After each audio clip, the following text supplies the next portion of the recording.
अस्सलामुअलैकुम, good morning. आप good morning. मैं हूँ सिद्रा मीर। मैं हूँ मोहम्मद शुएब। मुस्कुराइए जिस तरह हम मुस्कुरा रहे हैं। मुस्कुराना बहुत ज़्यादा ज़रूरी है, लेकिन मुस्कुराने के साथ साथ कुछ खबरें ऐसी होती हैं जो जानना बहुत ज़रूरी होती हैं। फॉर एग्जांपल एक खबर हमारे पास आज सुबह आई और मैं सिद्रा उससे डिस्कस कर रहे थे कि दोस्ती जो होती है बेसिकली होती है कि आप दूसरे को सपोर्ट करते हैं, एक दूसरे की खुशी में खुश होते हैं। That's what friendship is.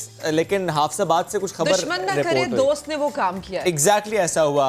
सहेली ने सहेली की सफारी दे दी, किराए के कातिल से फायरिंग करवा दी। और जब मामला जिसकी इन्वेस्टिगेशन तो मालूम ये हुआ कि दोनों ने वादा कर रखा था कि ये दोस्ती तो रहेगी लेकिन कहीं और शादी नहीं करेंगे। पिंक सॉल्ट की बात करते हैं। आपने पिंक शर्ट पहनी है, आपने भी पिंक टाई लगाई है। तो पिंक हो रहे हैं हम सारे, तो पिंक सॉल्ट की बात कर लेते हैं। बासमती के बाद पिंक सॉल्ट ये है जनाब सिर्फ पाकिस्तान का। पाकिस्तान में ही पिंक सॉल्ट प्रोड्यूस होता है और अब जहां पर भी ये पिंक सॉल्ट जाएगा, जहां जहां पर इसकी कंजम्पशन होगी, तो वहां जो पैकेट्स मिलेंगे उस पर क्लियरली लिखा होगा। अच्छा, साउंड्स लाइक हम पहले कहते थे ना गुलाबी उर्दू, गुलाबी अंग्रेजी, अब गुलाबी नमक। अच्छा, गुलाबी नमक के फवायद भी बहुत ज़्यादा हैं और मेरा ख्याल है कोई 2-3 साल से ना नमक जो इस्तेमाल करता हूँ वो पिंक सॉल्ट ही इस्तेमाल करता हूँ, जब से मुझे मालूम है कि इसकी अफादियत बहुत ज़्यादा है।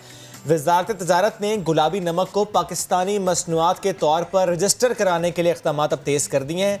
जब रजिस्ट्रेशन हो जाएगी तो सिर्फ पिंक सॉल्ट जो है वो पाकिस्तान के नाम से ही फ़रोख्त होगा कि पाकिस्तान में बन रहा है, पाकिस्तान में पैक हो रहा है, पाकिस्तान से ये एक्सपोर्ट हो रहा है। क्योंकि अब से चंद माह पहले ये खबर गर्दिश कर रही थी कि इंडिया जो है वो पिंक सॉल्ट पाकिस्तान से लेता है और उसे छोटे छोटे पैकेट्स में फिर मेड इन इंडिया करके फरोख्त करता है। और पिंक सॉल्ट पूरी दुनिया में सिर्फ और सिर्फ पाकिस्तान में प्रोड्यूस होता है। मेड इन पाकिस्तान के नाम से होगा, इसके अलावा कहीं होता ही नहीं है पिंक सॉल्ट।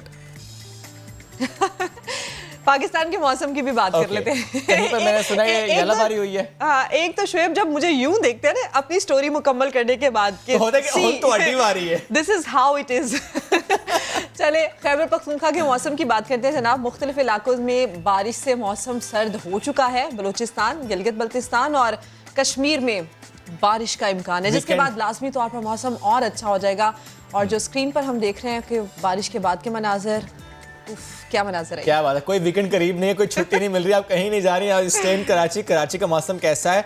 यहाँ पर बारिश का दूर दूर तक कोई चांस नहीं है, लेकिन कराची में धूल मट्टी है, उस पर आगे चलकर बात करेंगे। लेकिन जब बात हम करें बारिश की, मैंने पहले कहा यालाबारी भी कुछ इलाकों में हुई है, तो बड़ा मौसम वहाँ पर खुशगवार हुआ है। चलिए जी बढ़ते हैं आगे। एक और हमारे पास बड़ा खूबसूरत सा स्टेडियम है, आपको पता ही है कि इस वक्त बड़े चर्चे हैं उसके। वो स्टेडियम इस वक्त स्क्रीन पर हम आपको दिखा भी रहे हैं। खूबसूरत तरीन स्टेडियम कहा जाता है इसको।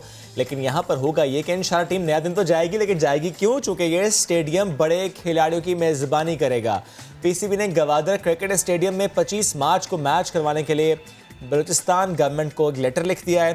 क्वेटा ग्लैडिएटर्स और कराची किंग्स, इनका टाकरा पीएसएल के फौरन बाद होगा इसी ग्राउंड में। तो इस पर हम आगे चलकर मजीद बात भी करेंगे। एक मैच पहले हुआ है सेलिब्रिटीज का, लेकिन एक मैच जो कि होना है ग्लैडिएटर्स एंड कराची किंग्स का, इससे मुतालिक भी हम चलकर आगे चलकर लेकिन प्रोग्राम की पहली स्टोरी अपने नाज़रीन से शेयर करते हैं। वो ये कि आज नाज़रीन 23 फरवरी है। भारत में किसानों की जानिब से एहतजाज किया जा रहा है और आज 23 फरवरी के दिन इन किसानों की जानिब से ये कहा गया है कि इस एहतजाज में मजीद शिद्दत लाई जाएगी। यानी कि अपने मुतालिबात को मनवाने के लिए, अपने हुकूक के लिए किसान पहले से सड़कों पर हैं, लेकिन आज से इस एहतजाज को वसी पैमाने पर फैलाया जाएगा। बिल्कुल, उन्होंने कहा है कि इसमें एक नई शिद्दत आ जाएगी। हम ये देखते हैं कि हुकूमत उनकी बुरी तरह से नाकाम हुई है इसको मैनेज करने के हवाले से, उनको सेटिस्फाई करने के हवाले से और इस एहतजाज को ख़त्म कराने से मुतालिक। एट द सेम टाइम जो सुप्रीम कोर्ट ऑफ इंडिया है, उन्होंने जो फैसला दिया उसमें भी यही चीज़ सामने कि 1 साल तक इतलाक नहीं हो सकता उन कवानीन का। लेकिन स्टिल किसान ये मानने को तैयार नहीं है। वो कहते हैं कि नो, हमें ये भी कबूल नहीं है, ये ऐसा होना ही नहीं चाहिए। वो जो कवानीन लागू किए जा रहे हैं वो बिल्कुल ख़त्म करने चाहिए। इससे मुतालिक हम मज़ीद बात कर लेते हैं। हमें इस वक्त ज्वाइन कर रही हैं तज्ज़ियाकार मारिया सुल्तान साहिबा। बेहद शुक्रिया, आपने समा को वक्त दिया। मारिया साहिबा, फरमाइएगा कि एक जानब हम देखते हैं कि भारतीय हुकूमत फेल हुई है, पूरी तरह से फेल हुई है इस एहतजाज को ख़त्म कराने से मुतालिक, और दूसरी जानब वहाँ की टॉप कोर्ट यानी सुप्रीम कोर्ट, उन्होंने भी जो फैसला दिया कि 1 साल तक कानून का इतलाक नहीं होगा, किसान राजी नहीं है। और जैसा सिद्रा ने भी कहा कि आज से 23 फरवरी से तहरीक में शिद्दत लाने का जो ऐलान किया गया है, आपको क्या लगता है कि अब इस एहतजाज से, इस शिद्दत से और इस माहौल से खालिस्तान की तहरीक में भी शिद्दत आ सकती है? हम इसे लिंक कर सकते हैं? देखिए, खालिस्तान की तहरीक यकीनी तौर के ऊपर ज़ोर पकड़ेगी, क्योंकि इस वक्त हिंदुस्तान के अंदर जो चीज़ देखने में नज़र आ रही है वो रियासती कानूनी दहशतगर्दी है, जिसके ज़रिए रियासत अपने कानून और कानून की इस्तेलाह इस्तेमाल करते हुए ना सिर्फ अपने लोगों से उनके बुनियादी हकूक़ ले रही है, लेकिन उन तमाम हकूक़ से उनको दस्तबरदार कर रही है, जिससे आगे बढ़ के उनके लिए माशी इस्तेकाम की बुनियाद जो है बनती। तो एक लिहाज से आप ये समझ सकते हैं कि हिंदुस्तान की हुकूमत और हिंदुस्तान की रियासत ने ये एक ऐसी कार्रवाई की है जिससे ना सिर्फ पंजाब के अंदर जो है सिख जो फार्मर्स हैं, या आप एक तरह से कह सकते हैं जो लोग आपके ज़राई शोबे से मुंसलिक रखते हैं, उनके ऊपर ना सिर्फ एक बहुत कारी ज़रब लगाई है, लेकिन उसके साथ साथ उनके मुस्तकबिल के ऊपर भी एक बहुत बड़ी ज़रब लगाई है। इसलिए ये मुमकिन नहीं है कि खालिस्तान की तहरीक के अंदर जो है ज़ोर या तेज़ी ना आए, क्योंकि यकीनी तौर के ऊपर इस वक्त जिस तरह की रियासती दहशतगर्दी का सामना लोगों को हिंदुस्तान में है, उस सूरत हाल में ये मुमकिन नहीं है कि आप कुछ फ़ैसलों की बुनियाद के ऊपर, कुछ जुज़वी फ़ैसलों की बुनियाद के ऊपर उस मूवमेंट को रोक सकें जो इस वक्त जो है हिंदुस्तान के फार्मर्स के अंदर देखने में नज़र आ रही है। मारिया साहिबा, आप हमारे साथ ही रहें, चूँकि शुएब हम अब एक ग्रे लिस्ट वाला मामला, अहम मामला, इस पर भी बात करते हैं। तो जनाब, ग्रे लिस्ट से मुताल्लिक पाकिस्तान के मुस्तकबिल का फैसला FATF के इजलास में होगा।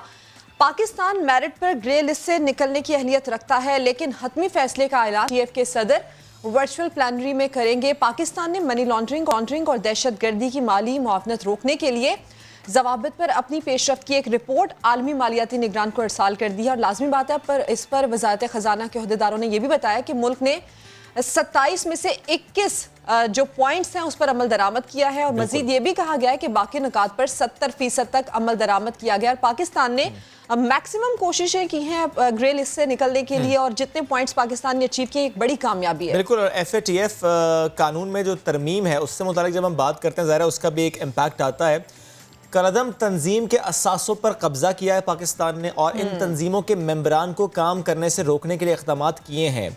मारे साहब, मैं आपसे इससे मुतालिक भी बात करना चाहूँगा, क्या इन मामलात को देखते हुए कि 27 में से 21 पॉइंट्स हमने अचीव कर लिए और बाकी में 70% हमने काम कर लिया, क्या हम तैयार हैं ग्रे लिस्ट से निकलने के लिए?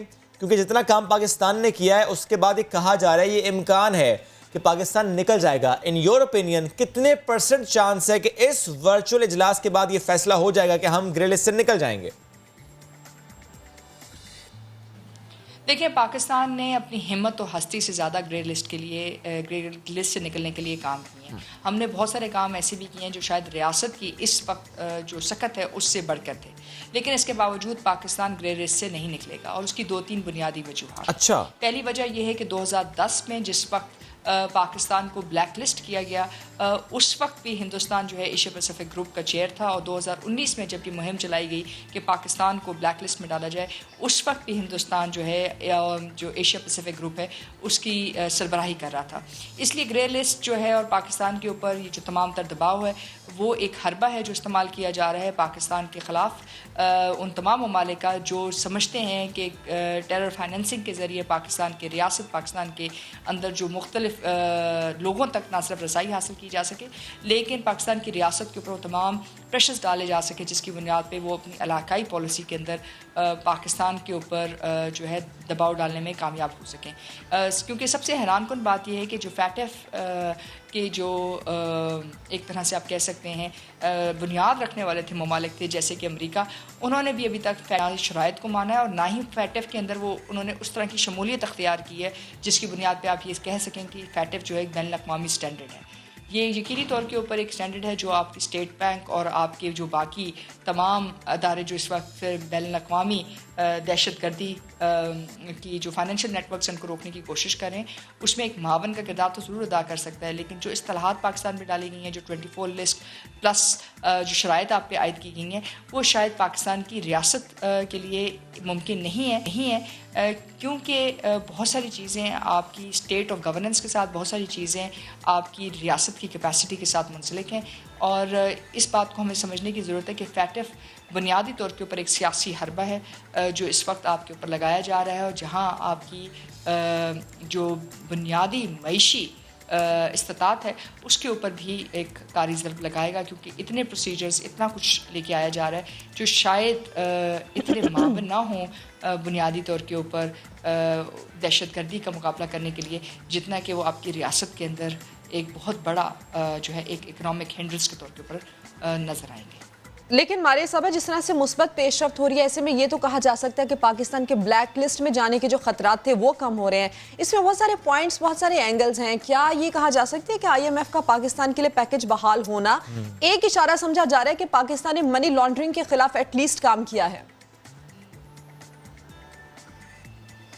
यकीनी तौर पे नहीं, क्योंकि IMF ने ये बात तो ज़रूर कही है कि वो फैटफ और फैटक के साथ पाकिस्तान की जो भी पेशरफ्त है उसको एक फैक्टर के तौर पे देखेंगे, लेकिन IMF एक बैनुल-अक़वामी अदारा है जो सिर्फ उस वक्त मदद करता है जब वो ये समझता है कि वो अपनी मर्ज़ी की कीमत उठा सकता है। इसलिए IMF, फैटफ ये बैनुल-अक़वामी सैंक्शंस अदारे हैं जो ना सिर्फ आपके ऊपर सैंक्शंस लगाते हैं लेकिन आपके ऊपर एक इंटरनेशनल प्रेशर की बुनियाद बनते हैं, और जो आपके कुछ अरसे के लिए आपके कुछ मसाइल का हल तो हैं, लेकिन मुस्तकिल बुनियादों पे जो पाकिस्तान को माशी मसाइल हैं उनका हल किसी सूरत नहीं है। लेकिन इनके साथ जो वाबस्ता शराइत हैं वो यकीनी तौर के ऊपर आपके मुल्क के अंदर इन्फ्लेशन, आपके मुल्क के अंदर बेरोज़गारी और बहुत सारी और मुख्तलिफ चीज़ें करते हैं, जिससे आपकी मईशी जो शराए इजाफा है उसमें उतनी तेज़ी से इजाफा नहीं होता जितना कि IMF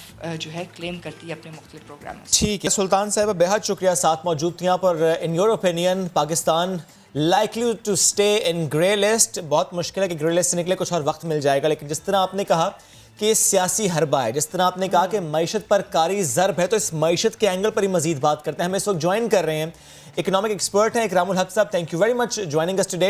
सर, एक आम पाकिस्तानी को ज़रा समझाएं, जिस तरह मारिया साहब भी ये कह रही थी कि Pakistan likely to stay in grey list. Sir, ये जो ग्रे लिस्ट में हम रहेंगे, फॉर एग्जांपल अगर हम रहते हैं, बेशक हमने 27 में से 21 पॉइंट्स पर काम किया है, लेकिन अगर हम ग्रे लिस्ट में रहते हैं तो इससे एक आम पाकिस्तानी को क्या समझना चाहिए कि उसकी ज़िंदगी में क्या फ़र्क आएगा? जो रियासती मामलात होते हैं उनके अंदर जाहिर है कि अगर आपको बाहर की दुनिया से ट्रेड भी करनी है, आपने तिजारत भी करनी है, उनसे इमदाद भी लेनी है, और आपने एक मुश्किल दौर गुजारा है दहशतगर्दी का, और आपको जो है आलमी मदद की ज़रूरत है, जहां वो आपसे ऐसी बातें भी जो हैं वो बताते हैं कि आपके मुल्क में या इर्द गिर्द दहशतगर्दी के ख़तरात अभी भी हैं। और हमारे तो आपको पता है कि दोनों बॉर्डर्स के ऊपर अफ़गानिस्तान और इंडिया ने हमारे यहाँ जो दहशतगर्दी की बहुत लंबी तारीख़ रही, और पाकिस्तान ने इसमें बहुत कुर्बानियाँ दी हैं। हमारे जो थे आर्म फोर्सेस ने, आम लोगों ने काफ़ी इसमें कुर्बानियाँ दी। मगर ये सारे मसले का एक बुनियादी नुक्ता ये होता है कि आफ्टर ऑल ये दहशतगर्दी जो है इसको कोई फाइनेंस तो करता है ना, इनके कोई पैसे तो देता है ना। तो जाहिर है कि अगर हम उनकी उस लाइफ लाइन को, यानी कि जो उनको ज़िंदगी बख्शती है, वो तो पैसा है, अगर हम उसकी रोकथाम नहीं करेंगे तो एक ग्रुप को हम ख़त्म करेंगे, दूसरा पैदा हो जाएगा, क्योंकि वो तो एक माइंड सेट का मसला है। दहशतगर्दी जो है वो एक आलमी ख़तरा है, तो उसके पस मंज़र में पाकिस्तान का ग्रे लिस्ट में रहना जो है वो नामुनासिब है, क्योंकि समझा फिर ये जाता है कि आप दहशतगर्दी के ख़िलाफ़ और आप जो मनी लॉन्ड्रिंग यानी कि जैसे मामलात हैं उसमें आप जो है वो खातर खा किस्म का काम नहीं कर रहे हैं, जो अगर वो हमें ना भी कहें तो ये हमारा कौमी मसला तो है ना। हम बिल्कुल सही, ये मसाइल अपनी जगह सर, ये मसाइल अपनी जगह, जो मामलात हैं वो अपनी जगह, जो पाकिस्तान काम कर रहा है वो अपनी जगह, जो IMF ने पैकेज बहाल किया उससे जो मैसेज जाता है वो अपनी जगह। सर, ये पॉइंट्स अपनी जगह, लेकिन फिर मैं कहूँगा एक आम पाकिस्तानी को क्या फ़र्क पड़ता है अगर पाकिस्तान ग्रे लिस्ट में रहता है, तो उसके इकोनॉमिक कंडीशंस को क्या फ़र्क पड़ता है? जी देखिए, इस वक्त भी हमारे यहाँ जो आम तबकात हैं वो बहुत ज़्यादा महंगाई का शिकार हैं। जब आप दुनिया से जुदा हो जाते हैं, आइसोलेट हो जाते हैं, तो फिर आपको जाहिर है कि अपने जो अंदर के वसाइल हैं, जबकि पाकिस्तान की जो मईशत है उसका तकरीबन 60% हिस्सा तो बाहर से जो दरामदाद है उस पर है। तो जब आपकी दरामदाद को देखा जाएगा और जब आपके उसके ऊपर नुकसानात आएंगे तो उसका अब आप देखिए, पाकिस्तान एक ज़माने में इतना बड़ा ज़राई मुल्क था कि वो बाहर जो था वो कपास भी बेचता था, गंदम भी, चावल भी। और इस साल हम खुद चीनी भी पाकिस्तान बाहर से ले रहा है, गंदम भी। तो सर इस पॉइंट को एलैबोरेट कीजिएगा सर, क्योंकि इस पर बहुत तनकीद होती है ये गवर्नमेंट पर भी कि पाकिस्तान एक ज़राई मुल्क है, पाकिस्तान वीट एक्सपोर्ट करता था, शुगर एक्सपोर्ट करता था, लेकिन आज वो मामला है कि हम वीट भी इंपोर्ट कर रहे हैं, शुगर भी इंपोर्ट करते आए हैं। सर इस पर तनकीद तो होती है गवर्नमेंट में, लेकिन क्या इससे ये समझा जाए कि इसमें ये मामला लिंक्ड अप होता है, ये फैटफ का मामला लिंक्ड अप होता है? जी, ज़ाहिर तौर पे जो आलमी इदारे होते हैं वो, और जो आम भी वहाँ लोग होते हैं जिनसे आप तिजारत करते हैं, जिनसे आपने कोई भी मामलात माली करने होते हैं, वो सबसे पहले देखते हैं कि इस मुल्क का जो स्टेटस है वो क्या है। अगर आप ग्रे लिस्ट में हैं तो वो ये आपको एक शक व शुबा की निगाह से देखा जाता है। और ज़ाहिर है कि मईशी अगर आप मईशत को बतौर ख़ास देखना चाहें तो आपको पता चलेगा कि जब हम तरक्की नहीं कर पा रहे होते हैं तो और भी ज़्यादा मसाइल होते हैं, क्योंकि बाहर से बैरूनी इमदाद चाहिए, क्योंकि हमारी जो दरामदाद हैं वो तो अभी 20 अरब डॉलर से ज़्यादा नहीं बढ़ी, जबकि हमारी दरामदाद हैं वो अभी भी 60 बिलियन नहीं डॉलर सर, लेकिन अगर मैं यूँ सवाल कर लूँ आपसे कि पाकिस्तान के पास ऐसी कौन सी अपॉर्चुनिटी है, या पाकिस्तान के पास ऐसे कौन से अजनास हैं या ऐसे कौन से प्रोडक्ट्स हैं जो पाकिस्तान एक्सपोर्ट कर सकता है? हमारे पास कैपेबिलिटी है, कैपेसिटी है, but due to this FATF, due to this grey list हम वो कर नहीं पाते। जी, वो यही होता है कि जो बाहर के ममालिक में, जैसे मैंने बताया, वहाँ बड़ी बड़ी कंपनियों के जो भी कानूनी माहिर होते हैं वो मना करते हैं कि आप ऐसे मुल्कों के साथ काम ना करें जहाँ दहशतगर्दी है, मनी लॉन्ड्रिंग है। तो फिर अगर हमारे एक्सपोर्ट के ऑर्डर जो हैं, यानी कि जो हमने यहाँ से बरामदात कर सकते हैं, हमारी टेक्सटाइल बहुत अच्छी है, हमारी और भी बहुत से, हमें तो ऑर्डर मिले हैं सर, टेक्सटाइल की इंडस्ट्री में तो पाकिस्तान को ऑर्डर मिले हैं सर। इंडिया और बांग्लादेश के सारे ऑर्डर्स तो पाकिस्तान को मिले हैं ऑलरेडी, कंसिडरिंग द फैक्ट कि हम ग्रे लिस्ट में तो हैं।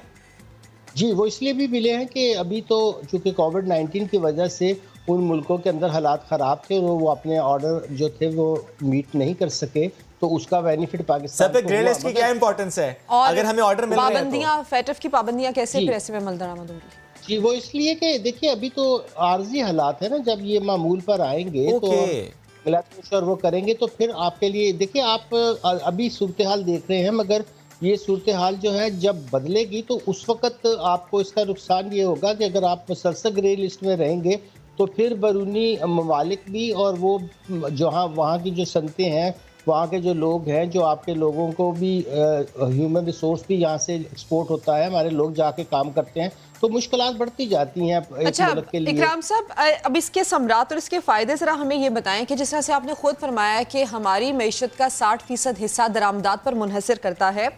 अगर पाकिस्तान ग्रे लिस्ट से निकल जाता है तो फिर क्या तब्दीली होगी, इसमें मुस्बत पेशरफ्त क्या हो सकती है, और पाबंदियां ख़त्म हो जाएंगी तो कौन कौन सी ऐसी पाबंदियां हैं जो पाकिस्तानी मईशत से उठ जाएंगी और पाकिस्तान को फ़ायदा होगा?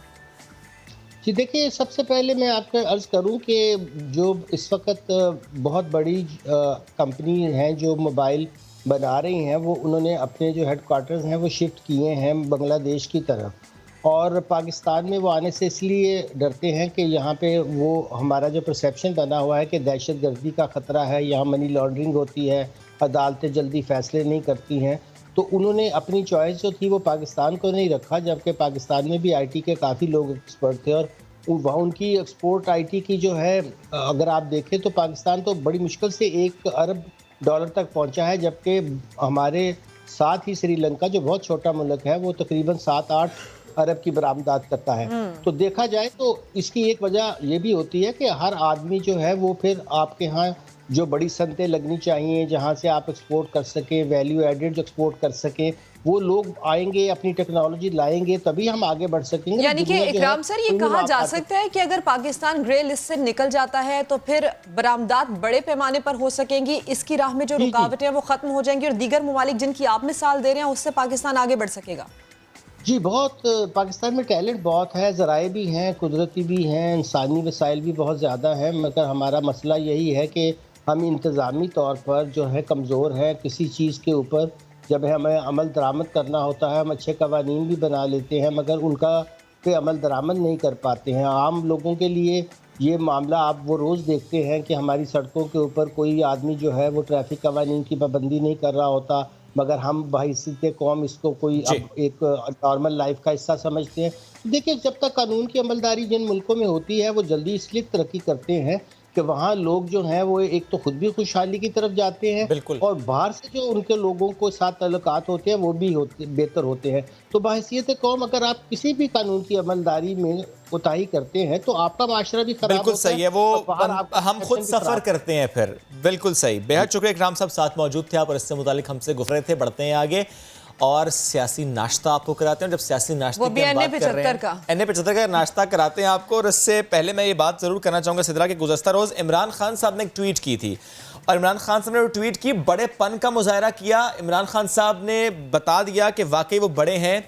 आप उनकी सोच देखिए, वो कहते हैं चूंकि ऑपोजिशन रो रही है, चूंकि ऑपोजिशन क्रिटिसाइज कर रही है, तो वो कहते हैं हम राजी हैं। हम उन 20 पोलिंग स्टेशंस पर दोबारा इंतखाबात कराने के लिए राजी हैं। बहुत बड़ी बात की गई है। उन्होंने कहा कि हमेशा आज़ादाना और शफाफ इंतखाबात के लिए जिद्दोजहद की है।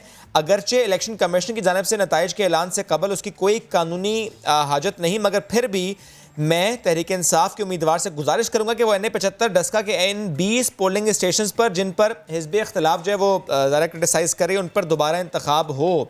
ये बहुत बड़ी बात की थी और मैं ये एक्सपेक्ट कर रहा था कि ऑपोजिशन स्पेशली मरियम नवाज इसको वेलकम करेंगे, लेकिन नहीं जी। और शुएब, आपको याद होगा कि जनरल इलेक्शन में भी जब धांधली की बात हुई तो खान साहब ने तब भी 4 हल्के खोलने की ऑफर दी थी और वो मामला आज तक वैसे का वैसे, ऑपोजिशन ने ना सिर्फ वो उसको अवेल करने से इनकार किया बल्कि इस ऑफर को भी कबूल नहीं किया कि जिन 4 हल्कों पर तहफ़्फ़ुज़ात थे, शदीद तहफ़्फ़ुज़ात थे, खान साहब ने खुले दिल से कहा था कि उन 4 हल्कों पर आपको वो हल्के खोल देते हैं, आपकी जो धांधली के तहफ़्फ़ुज़ात हैं वो दूर कर देते हैं। लेकिन ना जाने क्या था कि जिनको तहफ़्फ़ुज़ात थे उन्होंने ही उसको कबूल करने से इनकार किया। अब देखिए, वो कहते हैं 20 पोलिंग स्टेशंस हम दोबारा इंतखाब करा देते हैं, लेकिन मरियम नवाज जो कि पहले कहती थी कि री इलेक्शन कराया जाए यहाँ पर, अब कहती है नहीं, अब वो उसे क्रिटिसाइज करती हैं। तो ऐसा होना नहीं चाहिए। NA-75 डस्का यहाँ इंतखाब हुआ था, धुंध भी थी और इंतखाब भी हुआ था।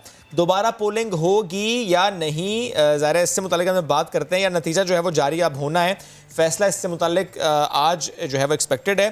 गैर जिम्मेदाराना रवैये पर चीफ सेक्रेटरी, IG पंजाब समेत बड़े अफसरान की कुर्सियों को भी खतरा है। डस्का में ज़िमनी इलेक्शन की रात क्या हुआ था, इस पर समन ने इन्वेस्टिगेट किया था, मामलात सामने लेकर आए थे। रिटर्निंग ऑफिसर ने फरीकैन के मुश्तइल होने पर कई बार सिक्योरिटी तलब की थी, जान के खतरे का बताया था, मगर जवाब नहीं मिला। इलेक्शन कमीशन ने आला अफसरान से राबतों की कोशिश की, किसी ने बात नहीं सुनी। चीफ इलेक्शन कमिश्नर की वार्निंग पर आला अफसर ने रेंजर्स को RO ऑफिस पहुंचने का हुक्म दिया। अगले रोज माफी तलाफी के लिए फोन करते रहे। दूसरी जानिब वज़ीर आज़म इमरान खान डस्का के 20 पोलिंग स्टेशन पर री पोलिंग के हामी है और बहुत बड़ी बात उनकी तरफ से की गई है। तो इसी सारे मामले पर बात कर लेते हैं। मुआविन खुसूसी बराए इत्तलात पंजाब फिरदौस आशिक अवान साहिबा ने हमें ज्वाइन किया है। डॉक्टर साहबा, सबसे पहले तो आप हमें ये बताएं कि ये डस्का में क्या हुआ है। जब से तहरीक इंसाफ की हुकूमत आई है, आप लोगों की जानिब से खुद ये दावा किया जाता रहा है कि कानून किसी को हाथ में नहीं लेने देंगे, जो कानून हाथ में लेगा उसके खिलाफ कार्रवाई होगी, तो फिर यहाँ पर ये सब कुछ कैसे हो गया? जो दावा था उसको हमने हकीकत में बदला और उस हकीकत को अमली जामा कानून की बालादस्ती के ज़रिए हमने बनाया। हमने उन कानून शिकन अनासर को जिन्होंने इससे पहले ये रवायत बना ली थी कि इलेक्शन वाले दिन मुखालिफ को बंदूक की नोक से यरगमाल बनाना है, उसकी सोच को गिरवी रखना है और ताकत के बलबूते पे वो जराइम पेशा अफराद जो थे वो पोलिंग स्टेशनों पे कब्ज़े करते रहे और वहाँ अपने पसंद से ठप्पे लगा के इलेक्शन के नताइज को तहस नहस करके अपनी हमायत में बदलते रहे। ये वो दिन था जब गयूर अवाम जो डस्का के थे उन्होंने ये तहैया किया कि वो इन मनशियात फरोशों, जराइम पेशा अफराद, जुआ खाने चलाने वाले, कब्ज़ा ग्रुप और माफियाज के ख़िलाफ़ डट जाएंगे। और उन्होंने ना सिर्फ बहादुरी से, जुर्रत से कानून के पासदार बन के इन अनासर को वहाँ से भगाया, उनका बल्कि मुकाबला किया और अल्टीमेटली उस हल्के के अंदर जहाँ पे सारा दिन फायरिंग हुई, नून लीग के गुंडों ने राना सनाउल्लाह की क़यादत में पोलिंग कैंप्स में बैठ के आवाम को डराने धमकाने और सरकारी अहलकारों को सरेआम धमकियाँ दी सरकारी एहलकारों को ये बावर कराने की कोशिश की कि PMLN के अलावा अगर कोई और उम्मीदवार जो है उसको वोट डाला या कहीं पे अमले ने कानून के मुताबिक काम किया तो वो उनका मुहासबा करेंगे। ये अवाम की जीत है, डस्का के अंदर कानून की जीत है और रूल ऑफ लॉ की जीत है, और इसी के लिए हमने सहूलतकारी की। ठीक। अच्छा फिरदौस साहब, ये भी बताइएगा कि चूंकि आप खुद ज़ाहिर पंजाब में रहती हैं, वहीं के शहरों की सूरत हाल आप बेहतर जानती हैं। आजकल मौसम भी ऐसा है कि धुंध हो जाती है। ये कह देना ठीक होता है कि धुंध थी, रास्ता भूल गए? क्या आपके साथ कभी ऐसा हुआ, कहीं जा रही हो, धुंध मिली हो और रास्ता भूल गई हो? देखिए, धुंध की कैफियत में हमें इत्तेफाक भी हुआ है और सरकारी प्रोटोकॉल के बावजूद हमें दुश्वारी पेश आई है एक जगह से दूसरी जगह सफ़र करने में। और अगर ये दुश्वारी ना हो तो फिर हमें मोटरवे बंद करके ट्रैफिक की रवानी को रोकने की ज़रूरत ना पड़े। यही वो वक्त था कि जब धुंध की लपेट में मसलसल कई दिन से पंजाब के ये इलाके जो है मैदानी इलाके आए, और बदकिस्मती से उस दिन भी डस्का में इलेक्शन से कुछ दिन पहले और इलेक्शन वाले दिन जिस तरह की सवीयर किस्म की धुंध थी जिसमें एक हाथ दूसरे हाथ को भी सजाई नहीं देता था, ऐसे माहौल में पुलिस को SOPs को फॉलो करते हुए पुलिस सिक्योरिटी में वो इलेक्शन कमीशन के अपने कायदे ज़वाबित के मुताबिक बैलेट बॉक्स रिटर्निंग ऑफिसर के दफ्तर तक पहुंचाना ज़रूरी था।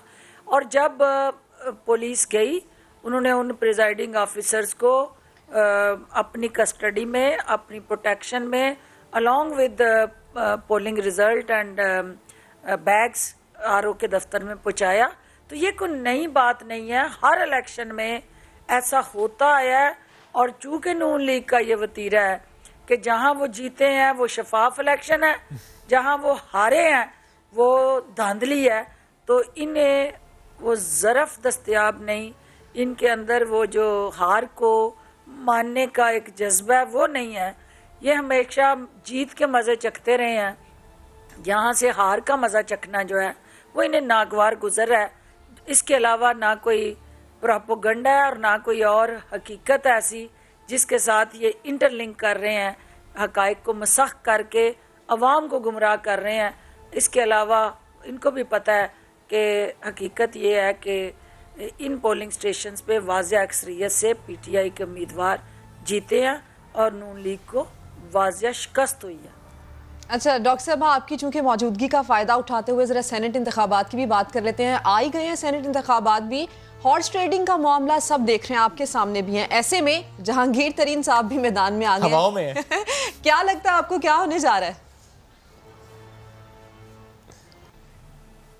देखिए, सेनेट में वज़ीर-ए-आज़म इमरान खान ने बारहा अपोजिशन को ये यकीन दहानी कराई और उनको इंगेज करने की कोशिश की, बिल लाए, उनको अमेंडमेंट्स प्रपोज़ की, उनको ये समझाया कि ये जो सीक्रेट बैलेटिंग है इससे आपके वोट चोरी होने का खदशा है, क्योंकि इससे पहले पाकिस्तान तहरीक इंसाफ के MPAs को KPK के अंदर इस अमल की वजह से पार्टी से निकाला जा चुका था। लिहाजा अपने तहफ़्फ़ुज़ात और खदशात का इजहार करते हुए प्राइम मिनिस्टर ऑफ पाकिस्तान ने साफ शफाफ इलेक्शन को यकीनी बनाने के लिए जो ओपन बैलेटिंग की प्रपोज़ल दी, अपोजिशन ने उससे कन्नी कतराई। अपोजिशन ने उससे अब जान छुड़ाने के लिए जो रास्ता इख्तियार किया वो सिर्फ़ और सिर्फ ज़मीर के ख़रीदने की तरफ निशानदेही करता है, क्योंकि जो ओपन बैलेटिंग है उससे ना सिर्फ ये ख़रीदार मायूस होंगे बल्कि वो मंडियां जो ज़मीर फ़रोशी के लिए इलेक्शन सेनेट के इलेक्शन के दौरान लगती हैं वो भी बंद हो जाएंगी। लेकिन अपोजिशन, वो नादान अपोजिशन हमारी, उनको समझ नहीं आ रही कि वज़ीर-ए-आज़म इमरान खान ने एक गुड फेथ में उनको ये प्रपोज़ल दी है। आज भी वक्त है कि वो मिल बैठ के इस ख़रीदो फ़रोख्त के अमल का कोई वाज़िया लाए अमल प्लान करें। अदरवाइज़ सेनेट जैसे मुक़द्दस अदारे के अंदर भी ये ख़रीदो फ़रोख्त और ज़मीरों के सौदागर अगर पैसे के ज़ोर पे वहाँ पहुँचते हैं तो ये कानून की भी नफ़ी है, आइन की भी तौहीन है और ओवरऑल उस आइनी अदारे का भी इस्तेहकाक और तक़द्दुस मजरूह होगा। ये बेसिकली सिस्टम का नुकसान है। अच्छा, एक बात और बताइएगा फिरदौस आपा, मरीम नवाज़ अपने नैरेटिव की रीच बढ़ाने के लिए पार्टी गर्ल बन गई। वो जलसे से खिताब करते हुए कह रहे ये हम हैं, ये डस्का की आवाम है और इमरान खान वोट चोरी करते हुए पकड़े गए हैं। क्या कहेंगी? देखिए, मरियम कैलबरी क्वीन का एजाज़ उसने जो पाया सुप्रीम कोर्ट में, तो वो झूठ की बुनियाद पे पाया, वो हक़ाइक़ मसख़ करने पे पाया और जो विक्ट्री स्टैंड पे उसने गोल्ड मेडल हासिल किया वो झूठों की नानी का किया और जो झूठों की नानी है उससे कभी सच की तवक्को नहीं की जा सकती, इसलिए वो सिर्फ़ और सिर्फ झूठ बेचती है। वो आवाम के ज़हनों से खेलती है, हक़ाइक़ मसख़ करती है, प्रोपेगेंडा करती है और झूठ का प्रचार करती है। तो झूठे पे लानत भेजने के अलावा मैं कुछ नहीं कह सकती। डॉक्टर साहब, आप मरियम नवाज़ के बारे में काफ़ी ख़बर भी रखती हैं और काफ़ी उनको मुखातिब भी करती हैं मुनफरिद नामों से। ये बताइएगा कि मरियम नवाज़ थायराइड की सर्जरी के लिए बाहर जाना चाहती हैं, क्या पंजाब में इतने अच्छे अस्पताल नहीं है कि ये सर्जरी यहाँ पर हो सके, उनको मजबूरन बाहर जाना पड़ रहा है? ज़ाहिर है वज़ीर आज़म इमरान खान और PTI ने उसकी मेजर सर्जरी कर दी है और अब वो माइनर सर्जरी के लिए बाहर भागने के बहाने ढूंढ रही है। तो यहाँ डॉक्टर्स भी हैं लेकिन डाकू नहीं है, तो उसे अपने जैसे डाकू डॉक्टर चाहिए जहाँ पे वो जिस किस्म की सर्जरी, फेस की सर्जरी, असाब की सर्जरी, वो थायराइड की सर्जरी, तो उसको हाइपर थायराइडिज्म जो है वो पहले से डायग्नोज हुआ है, जो हर वक्त वो हाइपर रहती है, तो इसका मतलब है कि हाइपर थायराइडिज्म ऑलरेडी है। तो मैं नहीं समझती कि हाइपर थायराइडिज्म का पंजाब पाकिस्तान में इलाज नहीं है। वो मैं भी कर सकती हूँ क्योंकि उसके लिए उसको किसी बाहर की सर्जरी की ज़रूरत नहीं है, सिर्फ उसका गला जो है वो टेस्ट होना ज़रूरी है और उसको भी पता है कि कोई थायराइड, यहाँ पे करोड़ों लोग सर्जरी की वार्ड में पूरे पाकिस्तान में ऐसे हैं जो थायराइड के पेशेंट हैं और कोई ऐसी ये बीमारी नहीं है कि जिसके लिए बाहर जाके सर्जरी हो। हर सर्जरी पाकिस्तान में अवेलेबल है। हाँ, अगर नहीं है तो वो नोटों की तिजोरी की सर्जरी नहीं है, जिस नोटों की तिजोरी को सर्जरी के ज़रिए वो रीडिफ़ाइन करने जाना चाहती हैं, तो जिसकी यकीनन हुकूमत इजाज़त नहीं देगी। लेकिन जब नवाज़ शरीफ साहब के मामलात सामने आए थे इलाज मुआलजे से मुताल्लिक, तो तब भी ज़ाहिर यही कहा गया कि वो तमाम सहूलियात पाकिस्तान में मैसर हैं। फिर भी जब टेस्ट हुए और पंजाब ही की तरफ से, पंजाब गवर्नमेंट की तरफ से कहा गया कि नहीं, इनको बाहर भेजना होगा। अभी आप कह रहे हैं कि इनको बाहर जाने की इजाज़त नहीं दी जाएगी। लेट्स सी इस मामले में आगे चलकर होता है क्या। फिरदौस साहब, एक मामला और है, उस पर भी आपका कमेंट मुझे चाहिए। स्टूडेंट्स के लिए बहुत काम हो रहा है पंजाब में। एक नया स्कॉलरशिप प्रोग्राम है, रहमतुल्लिल आलमीन स्कॉलरशिप प्रोग्राम। तो मुझे ज़रा इससे मुतालिक बताएं, कितनी मालियत का मंसूबा है ये, कितने स्टूडेंट्स इसका हिस्सा बन सकेंगे, फैसिलिटेट हो सकेंगे इसके ज़रिए? देखिए, जैसा कि आप जानते हैं कि वज़ीर आज़म इमरान ख़ान का इस कौम के साथ जो वादा था कि वो रियासत मदीना के रोल मॉडल के मुताबिक पाकिस्तान की इस रियासत को ढालेंगे, तो जो हमारा नबी अकरम सल्लल्लाहु अलैहि वसल्लम का एक रहमतुल्लिल आलमीन का लक़ब है कि वो पूरी दुनिया के लिए, पूरी कायनात के लिए रहमत बन के आए, तो उनकी जो सीरत तय्यबा है, हयात तय्यबा है, उनके अक़वाल ज़री हैं, उसे नौजवान नस्ल तक पहुंचाना वक्त की अहम तरीन ज़रूरत है। और दुनिया के अंदर उनके इन अफ़कार की रोशनी में हमें जो रियासत मदीना का असल कॉन्सेप्ट था उसको मार्केट करने की ज़रूरत है। और जो मार्केटिंग हमारे टीम और ऑफिसर्स हैं वो हमारा मुस्तकबिल का नौजवान है, उस नौजवान को उनकी ज़ाते अक़दस के हवाले से रोशनास कराने के लिए वज़ीर आला उस्मान बुज़दार साहब की क़यादत में हुकूमत पंजाब ने जो फ़ैसला किया है कि हम 14,891 तलबा तलबात को स्कॉलरशिप देने जा रहे हैं। ये पहले मरहले में 42 करोड़ की खतीर रकम जो है इस अहम और नेक मकसद के लिए रखी जा रही है। उसको अगले फाइनेंशियल ईयर में हम 1 अरब के स्कॉलरशिप तक लेके जाएंगे। इसका मकसद ये है कि जहां हम हर डिस्ट्रिक्ट के अंदर एक रहमतुल्लिल आलमीन चेयर कायम करें और उन स्टूडेंट्स को 50% हम मेरिट पे स्कॉलरशिप दें और 50% जो है वो डिज़र्विंग नॉन अफोर्डिंग हमारे वो स्टूडेंट जो है वो इससे मुस्तफ़ीद होंगे। तो ये जो एनलाइटेंड मॉडरेट प्रोग्रेसिव इस्लाम है उसकी हकीकी मंजिल तक पहुँचने में ये प्रोग्राम हमारी मावनत करेगा। Thank you very much. Doctor Firdous Ashiq Awan साहबा साथ मौजूद थी आप और हमसे गुफ्तगू कर रही थी। बढ़ते हैं आगे और अब ज़रा बात करते हैं कि अभी तो 1-1.5 महीना बाकी है, रमज़ान स्टार्ट होने वाला है, लेकिन उससे पहले महंगाई की क्या सिचुएशन है इसकी बात करते हैं। गरीब की एक ही दुहाई वो महंगाई जो कि अब सर पे आन पड़ी है। नाजरीन, यूटिलिटी स्टोर्स जिनकी हम खास करके बात करें, जिससे आम तौर पर गरीब खरीदारी करता है, एक मुतवसत तबका खरीदारी करता है, वहाँ भी घी तकरीबन अब 48 रुपये तक महंगा कर दिया गया है। कुकिंग ऑयल तकरीबन 28 रुपये जनाब महंगा हो चुका है। खुश्क दूध और यहाँ तक के चावल की कीमत में भी इजाफा हो गया है। महंगाई तो अपनी जगह, लेकिन एक अहम मसला ये है कि अक्सर शुएब आप भी जाते हैं इन यूटिलिटी स्टोर्स पर, यह शिकायत सामने आती है कि सामान वहाँ पर मौजूद नहीं है। अब वाकई सामान की किल्लत है या फिर सामान गायब कर दिया जाता है? क्योंकि आप ये देखते हैं कि जिस टाइम पीरियड में चीज़ें सस्ती हो रही होती हैं उस टाइम पीरियड में चीज़ों की किल्लत हो जाती है, फिर जब महंगाई होती है तो वही चीज़ें आपको स्टोर्स के ऊपर अवेलेबल मिलती हैं। ये बहुत इंपॉर्टेंट पॉइंट है सदरा। इस पर जब भी हमने बात की हमें ये कहा जाता है कि चूँकि डिमांड बहुत ज़्यादा है और सप्लाई उसको मीट नहीं कर पाती, तो ये एक अहम जो है वो हर्डल हो जाती है। लेकिन एनीवेज, यूटिलिटी स्टोर्स कॉरपोरेशन इस सिलसिले में क्या कर रहा है, इस पर बात करेंगे। एमडी यूटिलिटी स्टोर्स हमें ज्वाइन करें उमर लोधी साहब। उमर साहब, बेहद शुक्रिया आपके वक्त का। सर, सबसे पहले प्लीज़ इस बात को क्लियर कीजिएगा कि जब पेट्रोल प्राइस हम देखते हैं कि एक समरी अरसाल होती है, उसके बाद नोटिफिकेशन जारी होता है, अगर समरी हो कि 10 रुपये बढ़ना है, बढ़ाए जाए 4 रुपये, क्या यूटिलिटी स्टोर्स का मामला ऐसा था? यानी ईसीसी के सामने जो मामला रखे गए थे वो क्या थे? ये चीज़ इतनी महंगी करनी है लेकिन हुआ कुछ और था, क्या ऐसा था या कि जो कहा गया वो मान लिया गया?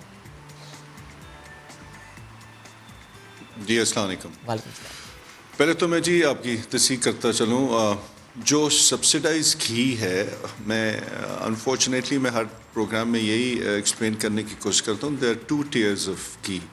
अगर असर घी की अभी आप बात कर रही थी कि जो टॉप टियर और मिडिल टियर, जो मिडिल टियर घी है वो सब्सिडाइज है और उस वो कतन 40 रुपये महंगा नहीं है, वो 30 रुपये महंगा हुआ था। अब मैं आपके सवाल की तरफ आता हूँ।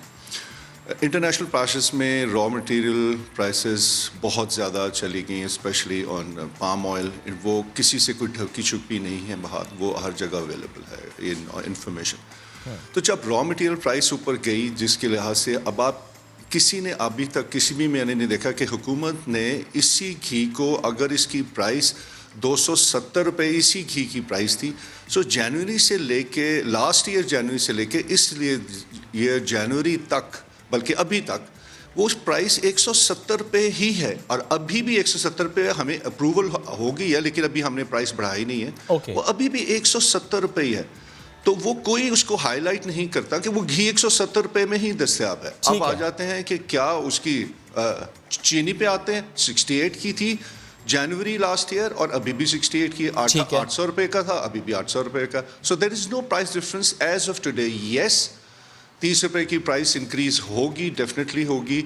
वो अगले, और वो भी सिर्फ टॉप मिडिल टियर पे। बाकी जो टॉप टियर है वो मैन्युफैक्चरर्स ने बढ़ाया और उसी लिहाज से वो प्राइस बढ़ेगी। सर, पे इसी पर रहते हैं, जो प्राइस बढ़नी है वो चाहे रमज़ान से पहले बढ़े, रमज़ान में जाकर बढ़े, अभी नहीं बढ़ी बहुत अच्छी बात है, पर आगे बढ़नी है, आपने भी कह दिया। तो जिस चीज़ की कीमत बढ़नी है सर, ये प्लीज़ बता दें। वो घी है, वो तेल है, वो शैम्पू है, वो दूध है, वो टी वाइटनर्स है, वो क्या है? जी मैं आपको बता देता हूँ। जहाँ तक यूटिलिटी स्टोर्स का कंसर्न है, हमारा जो मिडिल टियर, जो सब्सिडाइज घी है, उसमें सिर्फ 30 रुपए का, मैं रिपीट कर रहा हूँ, जो सब्सिडाइज घी है, ठीक है, उसमें सिर्फ 30 रुपए का इजाफा हुआ। ठीक है जी। अब आ जाते हैं कि अब तमाम बाकी अब बाकी अगर दूध की कीमत मैन्युफैक्चरर से बढ़ेगी तो मैं तो सर लॉस में तो नहीं, ना हुकूमत वो अगर सब्सिडाइज नहीं होगी तो मुझे कीमत बढ़ानी पड़ेगी। जैसे अभी आपने दूध का जिक्र किया, या अभी कल आप पैम्पर्स का जिक्र करेंगे, या आप कहेंगे जी रेड सिरप्स की प्राइसेस बढ़ गई, तो वो जब मैन्युफैक्चरर से बढ़ेगी और सब्सिडाइज इस लिस्ट में नहीं होगी तो वो उसकी कीमत बढ़ेगी। लेकिन ये आपको और भी बता दूं कि रमज़ान 1 अप्रैल से हमारा रमज़ान पैकेज इंशाल्लाह शुरू होगा। अच्छा, वो उसमें क्या है हमारी 19 अशियाँ होंगी जो वो उसमें वो सब्सिडाइज होंगी। उसमें ये 5 आटा, चीनी, घी, दालें ये तो शामिल है ही हैं, इनकी प्राइसेस यही मेंटेन इंशाल्लाह की जाएंगी। इसके अलावा रेड सिरप्स हैं, इसके अलावा उसमें दूध है, चाय है, बाकी और बहुत सी चीज़ें जो हर साल हम करते हैं। अच्छा तो उमर साहब, ये जिस रमजान पैकेज की आप बात कर रहे हैं, 19 अशिया जिसमें शामिल होंगी, प्राइसिंग की इसकी मेंटेन होंगी, आप खुद बता रहे हैं, इसकी अवेलेबिलिटी के हवाले से हमें बताएं, क्योंकि जब रमज़ान पैकेज आता है तो वो अवेलेबल नहीं हो पाता, एक आम शख्स तक उसकी फराहमी मुमकिन नहीं हो पाती। इसकी अवेलेबिलिटी के लिए क्या आपने मैकेनिज्म बनाया है? जी, हमने उस पर यही लास्ट ईयर की तरह मेरी पहले हमेशा से अभी भी ये रिक्वेस्ट होगी कि प्लीज़ लोग उतना ही लें जितनी उनकी ज़रूरत होती है। आप भी कहेंगे हर दफ़ा यही, लेकिन अनफॉर्चुनेटली हमारे लिए फ़ैक्ट यही एक प्रॉब्लम इन फैक्ट है कि लोग अपनी ज़रूरत से ज़्यादा ले जाते हैं। लेकिन हमारे पास तरसील का कोई ऐसा उसमें हमारे इशू नहीं है, डिमांड हम पूरी करेंगे, बल्कि हम इस दफ़ा तकरीबन गवर्नमेंट की तरफ से ये डबल, अभी तक उसकी शायद मैं आपके साथ फिगर शेयर ना कर सकूं जब तक उसकी क्लैरिटी नहीं आ जाती, तो शायद हम उस पिछले साल से भी ज़्यादा बड़ी जो है वो रमज़ान पैकेज आएगा इंशाल्लाह। तो चीज़ों की फराहमी में कोई मसला नहीं होगा। चीज़ें अच्छा। रमज़ान पैकेज की 19 जो हमारे आर्टिकल्स हैं वो मिलेंगे इंशाल्लाह। ठीक सर, अब चूंकि आपने पहले कहा कि ये प्राइस बढ़ेगी, अभी नहीं बढ़ी सर, कुछ नोटिफिकेशंस हैं मेरे पास डिफरेंट रीजन्स के, डिफरेंट सिटीज़ के। मैं एक कराची का जो नोटिफिकेशन है यूटिलिटी स्टोर का वो आपके सामने रख देता हूँ, जिसमें सर ये बता रहे हैं कि यूटिलिटी टोटा बासमती राइस 1 किलो जो कि एग्जिस्टिंग प्राइस 76 थी, रिवाइज्ड प्राइस है 84, 8 रुपये का डिफरेंस है सर, इसका इतलाक हो चुका है। मैंने सिर्फ एक एग्जाम्पल कोट की है, I have so many other examples as well. जी, मैं इसके बाद अर्ज़ करता हूँ। जी, हमारा जो इसका जो अप्रूव्ड गवर्नमेंट की तरफ से हमें है कि हम मार्केट से 10 से 15 रुपये, रिपीट 10 से 15 रुपये हम मार्केट से सस्ते होंगे। तो हमारा अभी भी अगर आप मार्केट में जाके प्राइस लें तो हम मार्केट से अभी भी कुछ 16 से 17 रुपये पर केजी सस्ते हैं। तो ये हमारा एक बेंचमार्क है कि जो ही मार्केट बढ़ती है तो हमें, जो मैंने पहले भी एक्सप्लेन किया, हम मार्केट से खरीदते हैं। ये बात आपकी दुरुस्त है सर, जाहिर है आपने उसी मार्केट से लेना है, और अगर मार्केट में प्राइस बढ़ेगी आप लोगों को ज़ाहिर बढ़ानी पड़ेगी, फिर भी आप उससे कम रखते हैं। ये बात बिल्कुल दुरुस्त है, बहुत अच्छी बात है सर। लेकिन चूंकि आपने कहा कि प्राइस बढ़नी है, अभी नहीं बढ़ी सर, मैं उस पर क्लैरिटी चाह रहा हूँ कि फिर ऐसा क्यों है? अगर किसी यूटिलिटी स्टोर पर प्राइस अब बढ़ा दी गई है तो क्या किया जाए?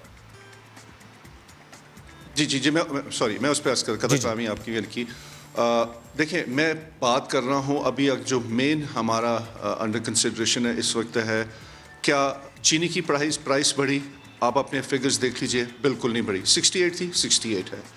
क्या घी की एज ऑफ टुडे प्राइस बढ़ी? अभी भी 170 पे है। यस, मैं इसमें अभी साथ ये भी बताता चलूँ कि जो ही आती है तो ये 30 रुपये बढ़ेगी। उसके बाद क्या आटे की प्राइस बढ़ी? बिल्कुल नहीं बढ़ी, 800 रुपये है। एक आधा आर्टिकल इन 5 में से अगर वो फ्लक्चुएट करता है तो वो बहसे मजबूरी है, वो मुझे करना पड़ता है। लेकिन ये उमर साहब, अगर चावल की कीमत में इजाफा हुआ है, इसकी क्या वजह है?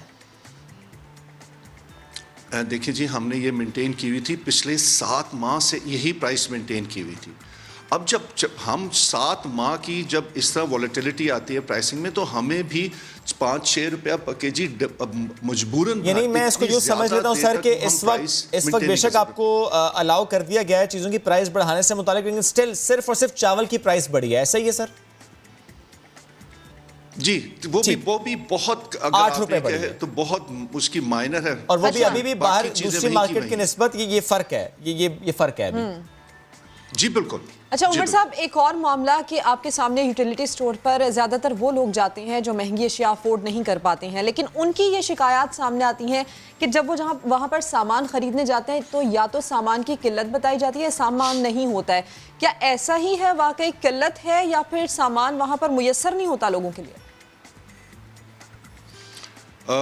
देखिए जी, हमारी तो हत्तुल-वसा कोशिश, और मैं इस पर काफ़ी कॉन्फिडेंट को इस दफ़ा पिछले 1 साल से, बल्कि उससे भी ज़्यादा, हमारे स्टॉक्स की कोई पोजीशन में इसका एक टेस्ट क्यों नहीं कर लेते? आप कैमरा लें, मेरे साथ चले और चल के देख लेते हैं क्या ये सही है, दूध का दूध, पानी का पानी, जो क्योंकि मैं तो मेंटेन करता हूँ कि जी सर उसके लिए या तो हमें आपके पास आना पड़ेगा या आपको कराची आना पड़ेगा।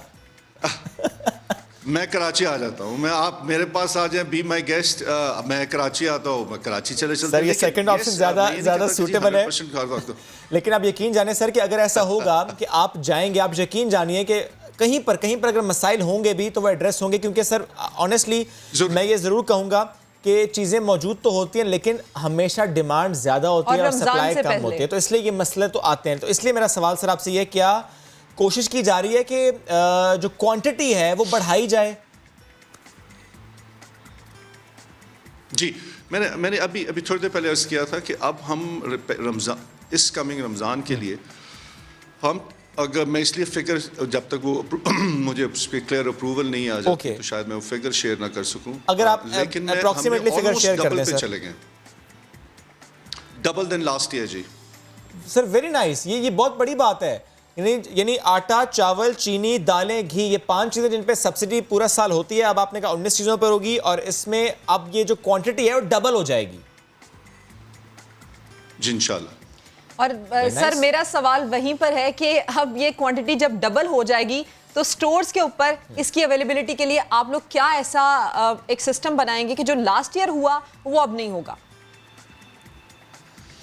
मेरी एक रिक्वेस्ट दोबारा करता हूँ, आप रमज़ान में मेरे साथ, आप दोनों किसी भी स्टोर पे आप पिक कीजिए, चूज, और जाके देखिए लोग रमज़ान से 1 हफ्ता पहले जो हशर होता है वहाँ जाके देखिए वो किस क्वांटिटी में रखता है। अगर फिर आप सवाल करेंगे तो मैं जो सज़ा मेरी ये बात आपकी दुरुस्त है सर, ये बात दुरुस्त है, क्योंकि ये हमें खुद भी सोचना पड़ेगा, ये हमें खुद भी सोचना पड़ेगा कि जब हम जा रहे हैं और जितनी हमारी रिक्वायरमेंट है, हम उससे अगर डबल या ट्रिपल क्वांटिटी उठाएंगे तो हम किसी का हक मारते हैं। तो बेसिकली ये हमारी अपनी भी जिम्मेदारी है कि जब हुकूमत ने सब्सिडी प्रोवाइड की है यूटिलिटी स्टोर्स को, अगर आप उसे इंश्योर करने की कोशिश कर रहे हैं, और ये बहुत अच्छी बात है कि इस साल वो क्वांटिटी डबल हो जाएगी, तो ये मेरी भी रिक्वेस्ट है फ्रॉम दिस प्लेटफॉर्म कि प्लीज़ जब भी आप यूटिलिटी स्टोर जाएँ तो आटा, चावल, चीनी, दालें, घी, ये जो 5 चीज़ें होती हैं ये उतनी ही वहाँ से उठाएँ जितनी आपकी रिक्वायरमेंट है। ये ज़रूर याद रखें कि आपकी तरह एक और पाकिस्तानी भी है जिसका उतना ही हक है जितना आपका हक है। जिस तरह सर बता भी रहे हैं कि रमज़ान से 1 हफ्ता पहले जो सूरत हाल होती है यूटिलिटी स्टोर्स के बाहर, उस तरह से नहीं होना चाहिए। आप अपने साथ साथ रमज़ान की आमद का ख्याल करें और दूसरों का ख्याल रखें। कोशिश करें कि जो चीज़ आपके घर में पहले से मौजूद है उसका स्टॉक नहीं रखें। कोरोना से पहले भी हमने देखा कि लोगों ने ऐसे मार्केट्स में जाके खरीदारी शुरू कर दी, स्टॉक इकट्ठा करना शुरू कर दिया, जैसे इसके बाद अब ना खाने पीने की चीज़ें मिलेंगी। ये ज़ाहिर है हमें अपनी रिस्पॉन्सिबिलिटी का मुजाहरा करना है। Be a responsible citizen. Umar Lodhi साहब, थैंक यू वेरी मच, साथ मौजूद थे आप, और इंशाल्लाह हम ज़रूर आपके साथ जाएंगे किसी स्टोर पर भी, क्योंकि कुछ शिकायत ज़रूर मौसूल होती हैं टाइम, तो उन शिकायत को एड्रेस करना बहुत ज़रूरी है, और ज़ाहिर आप उसे एड्रेस टाइम टू टाइम करते भी हैं। Thank you very much. एक क्विक ब्रेक का वक्त हुआ है, वापस आते हैं, स्टे विद अस।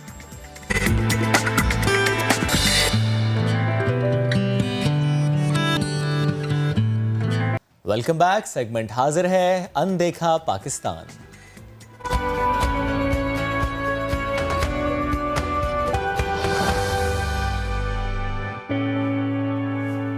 तो जनाब, इस खास सेगमेंट के बारे में आपको पता है कि इसमें हम आपको वो दिखाएंगे जो आपने पहले नहीं देखा। हमने तो खुद भी नहीं देखा होता।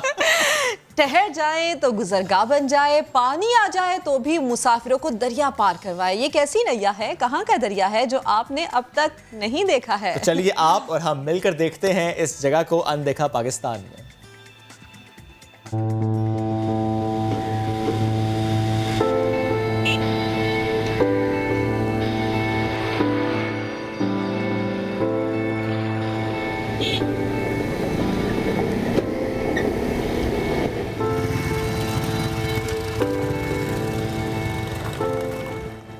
कश्तियों का पुल।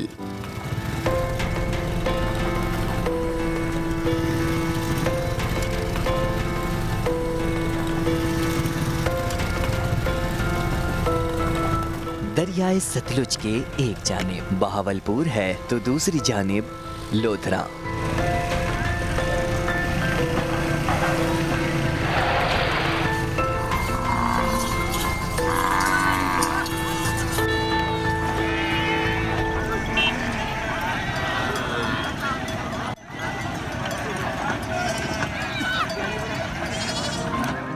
ये जो पुल बनाया गया है इनको देखकर यूँ ख्याल आता है और जो सुना भी जाता है कि ज़रूरत ईजाद की माँ है। तो जाहिर बात है जब पानी चला तो उस वक्त कश्तियाँ चला करती थी और जब पानी कम होता गया तो साथ ही साथ में जिनसे कश्तियों के पुल बन गए।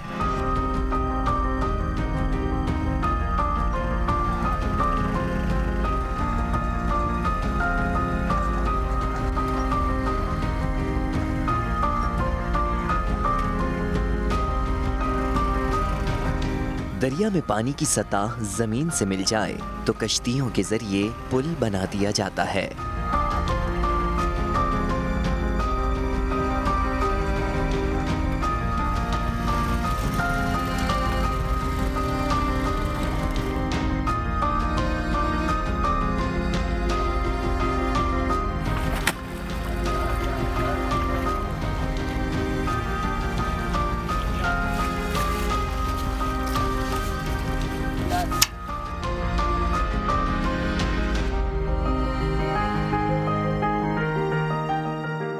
पुल बनाने में जो है ना 2-3 दिन लग जाते हैं और कश्ती लाने के बाद जो है ना वो गार्डर होते हैं, वो स्टैंडा होते हैं। उस स्टैंड के ज़रिए ये पुल कामयाब होता है। पानी बहुत गहरा आ जाए तो पुल टूटने का खतरा हो जाता है। मेहनत इसकी ज़्यादा छांटे पर रस्से पर होती है।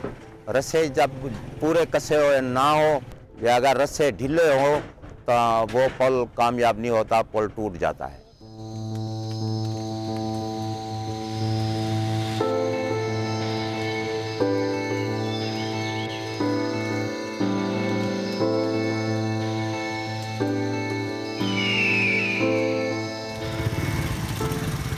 गुजरने वाले अफराद पुल की मजबूती पर इतना भरोसा करते हैं कि पैदल ही नहीं मोटरसाइकिलें, गाड़ियां और मवेशी भी दरिया के उस पार ले जाते हैं।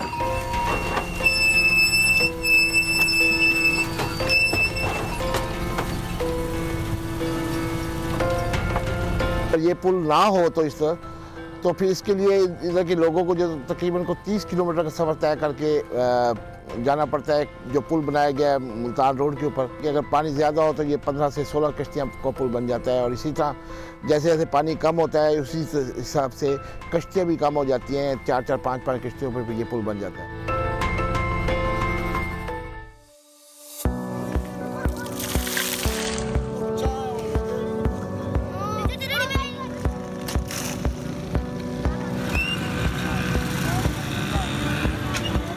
भारत की जानिब से पानी छोड़ने के बाद इस जगह का नक्शा बिल्कुल बदल जाता है।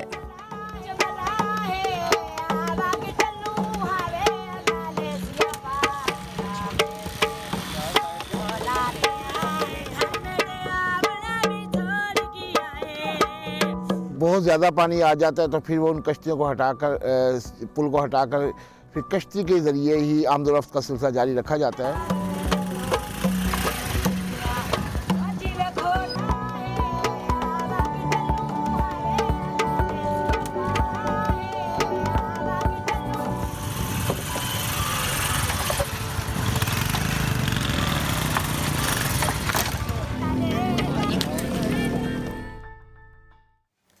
ये तो था अनदेखा पाकिस्तान। ज़रा देखा देखा सा कराची वो भी आपके सामने रख देते हैं, क्योंकि जब हम घर जाते हैं रास्ते में कराची को देखते देखते जाते हैं और साथ ही यादें लेकर जाते हैं। यहाँ पर मामलात क्या है? सफाई का नाक़िस इंतज़ाम, टूटी सड़कें और सबसे बड़ा मसला है कि अधूरे तरक्याती काम। अब इस सब ने मिलकर शहर कायद को खाक आलूद कर दिया है। और जितना ये सफर मुश्किल होता है ऑफिस से घर तक का, उतनी देर में हुकूमती दावे और वादे भी याद आते रहते हैं, चाहे वो सूबाई हुकूमत हो या वफाकी हुकूमत हो, जहां भी आप सफर कर रहे हो। लेकिन बहरहाल ये कराची के मनाजर हैं कि आप देखिए एक मोटरसाइकिल सवार को कितनी मुश्किलात का सामना है, इसी तरह एक गाड़ी वाले को कितनी मुश्किलात का सामना है।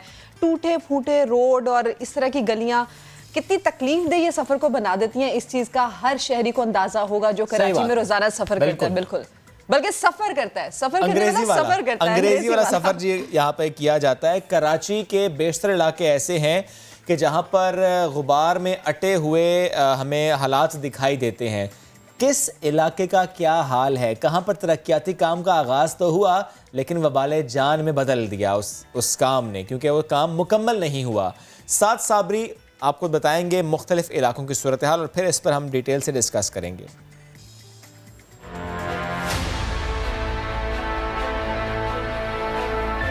शाह फैसल कॉलोनी, लियाकताबाद, नॉर्थ कराची, आप जिस इलाके पर नजर डालें गर्दो गुबार के बायस धुंधला दिखाई देगा। ऐसा ही हाल है नॉर्थ कराची का, जहां टूटी सड़कों पर तरक्याती कामों के मलबे ने इलाके को मिट्टी मिट्टी कर दिया है।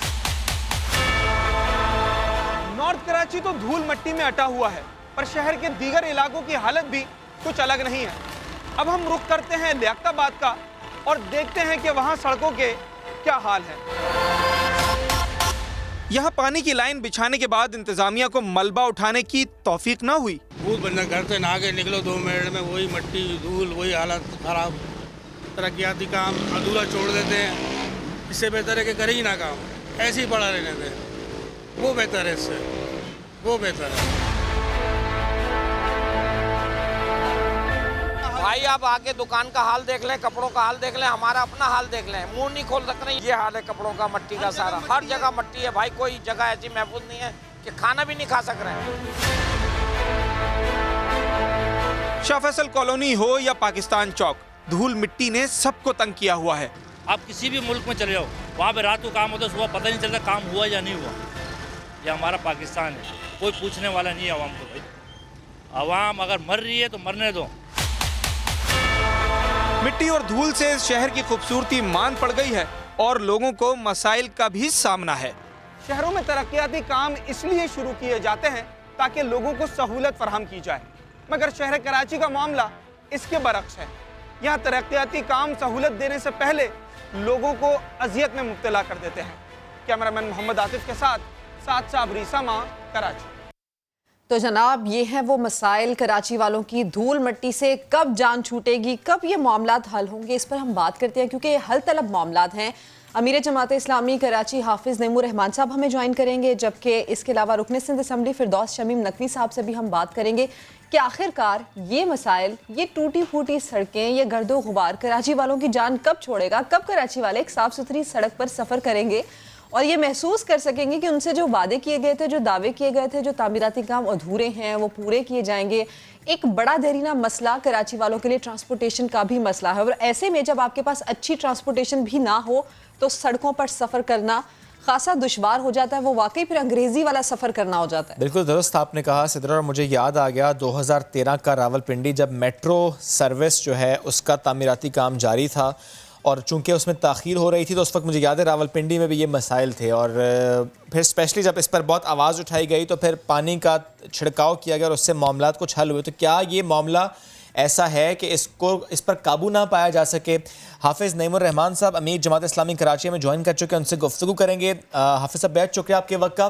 हाफिज़ साहब, एक तरफ तो ये खुशी की खबर होती है कि तामीराती काम हो रहा है, एक तरफ तो ये इत्मीनान बख्श बात होती है कि कराची वालों को फैसिलिटेट करने की कोशिश की जा रही है, हुकूमत कुछ काम कर रही है, लेकिन ये काम करने का जो अंदाज है, जो ढंग है, वो निराला सा लगता है कि अधूरा काम छोड़कर चले जाना और डिफरेंट डिपार्टमेंट्स की, इदारों की आपस में कोऑर्डिनेशन का ना होना, इसकी वजह से शहरी रुल जाते हैं। हाँ, बिल्कुल ठीक बात है आपकी।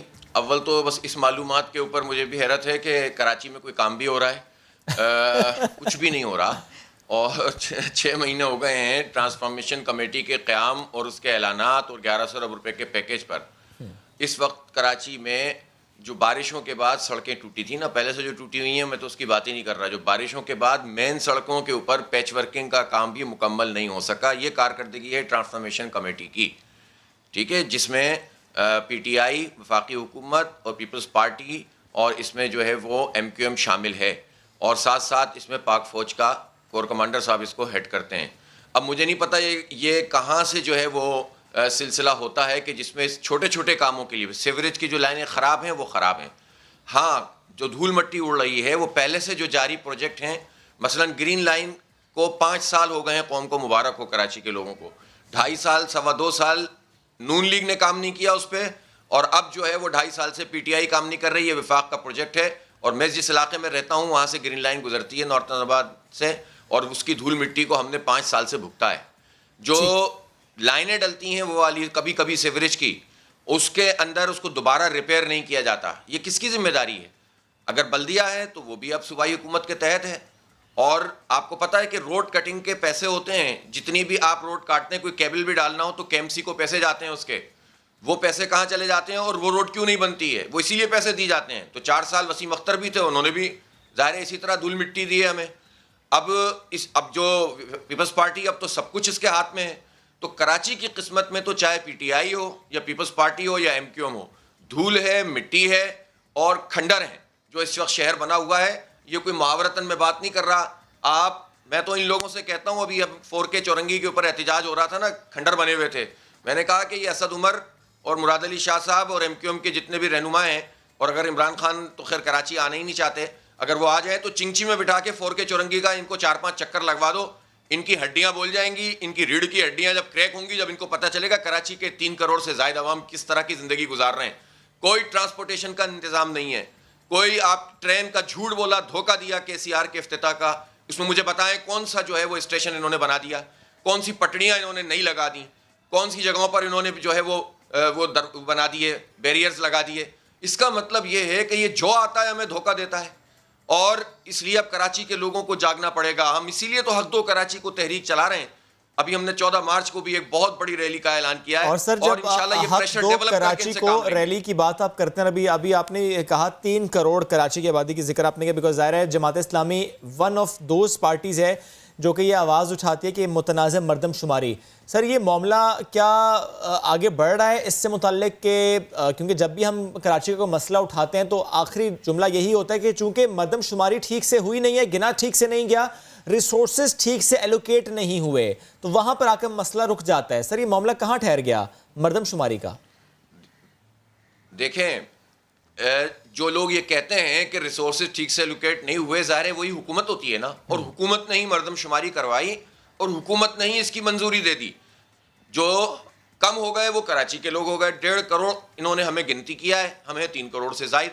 और ये हम नहीं कह रहे, दुनिया भर की, अभी डॉक्टर आसिम बशीर हैं जिन्होंने बहुत अरबरेजी के साथ पूरा काम किया है इस पूरी हमारी आबादी के ऊपर, और सन 51 से लेकर बल्कि प्री पार्टीशन पाकिस्तान बनने से पहले से उन्होंने पूरी जो है रेफरेंसेस निकाल कर दिए हैं, और उनकी रिपोर्ट के मुताबिक भी हमारी आबादी किसी सूरत भी 3 करोड़ से कम नहीं, 3.5 तो हो सकती है, 3 करोड़ से कम नहीं हो सकती। इसी तरह डॉक्टर आरिफ हसन, इसी तरह से जो है वो महताब करीम साहब। अब बात यह है कि जिनके हाथ में सब कुछ है, अब पता है क्या हुआ, एक नया नोटिफिकेशन इशू हुआ है, और वो ये इशू हुआ है कि जो आइंदा मरदमशुमारी मुल्क में की जाएगी ना, उसके लिए हम जरा तैयारी कर लें। भाई आइंदा क्यों है, पिछली वाली पे क्यों आपने इसको ठीक नहीं किया? तो इमरान खान ने तो कोटा सिस्टम बढ़ा दिया, लगा दिया। इमरान खान साहब ने तो 14 सीटें लेकर हमारे साथ ये सलूक किया है कि हमें जो है वो एक छुरा घोंपा है, जो काम पीपल्स पार्टी नहीं कर सकी, गैर मुय्यना मुद्दत के लिए कोटा सिस्टम, और फिर साथ मरदमशुमारी जिससे हमारी नुमाइंदगी का मसला बन रहा है। सिंध असम्बली में हमारी सीटें आधी हो जाएंगी और हम अपना वज़ीर आला ला सकेंगे कराची के लोग, अगर जो है वो हमारी आबादी सही गिनती कर ली जाए। हमारी किस्मत में ये वडेरे और जागीरदारी रह गए कि जो जाली जमहूरियत के जरिए मकामी लोगों का इस्तेसाल करें, हम पर मुसल्लत होकर फैसले करें, और इसी तरह से हाफिज नईमुर रहमान साहब, ये एक डिबेटेबल टॉपिक है, इस पर हम वापस बात करेंगे। फिरदौस शमीम नकवी साहब को भी शामिल गुफ्तगू करते हैं। सर, कराची की टूटी फूटी सड़कों की मामला है, और जो तामीर होने वाले प्रोजेक्ट्स हैं वो अधूरे छोड़े जाते हैं, इस पर हम बात करें। आप खुद मुझे बताइएगा कि आप जब सफ़र करते हैं तो आपका सफ़र कैसा गुजरता है कराची की सड़कों पर? जब आप एक आम शहरी की तरह सफ़र करते हैं तो एक आम शहरी की तकलीफ आपको महसूस होती है। दूसरा, ये ट्रांसफॉर्मेशन कमेटी जिसमें PTI खुद भी शामिल है, वो क्या काम कर रही है इस सिलसिले में? पहले तो मैं अभी भी आम शहरी हूँ। MPM बन जाने के बाद ना सिंग लगते ना मैं हवाई जहाज के जरिए शहर के अंदर सफर करता हूँ। नहीं सर, मेरा मतलब था मोटरसाइकिल पर निकले हो, चिंची रिक्शा पर निकले हो कभी? मैं मोटरसाइकिल पे भी बैठता हूँ, बाकी पे भी बैठता हूँ, ना मैं लैंड क्रूजर चलाता हूँ। हाफिज साहब को भी पता है। हाफिज साहब के पहले तो देखें, conceptually he is wrong some places. पहली चीज ये कि सेंसस 2017 में हुआ था, PMLN की गवर्नमेंट में हुआ था, उसका जो रिजल्ट आया वो सबने देख लिया। अब इस फैसले के अलावा कि मर्दमशुमारी वक्त से पहले कराई जाए और अगले इलेक्शन से पहले कराई जाए, इसके अलावा अगर कोई इनके पास बेहतर हल है तो दे, वरना ही शुड अप्रिशिएट कि डिसीजन इज राइट।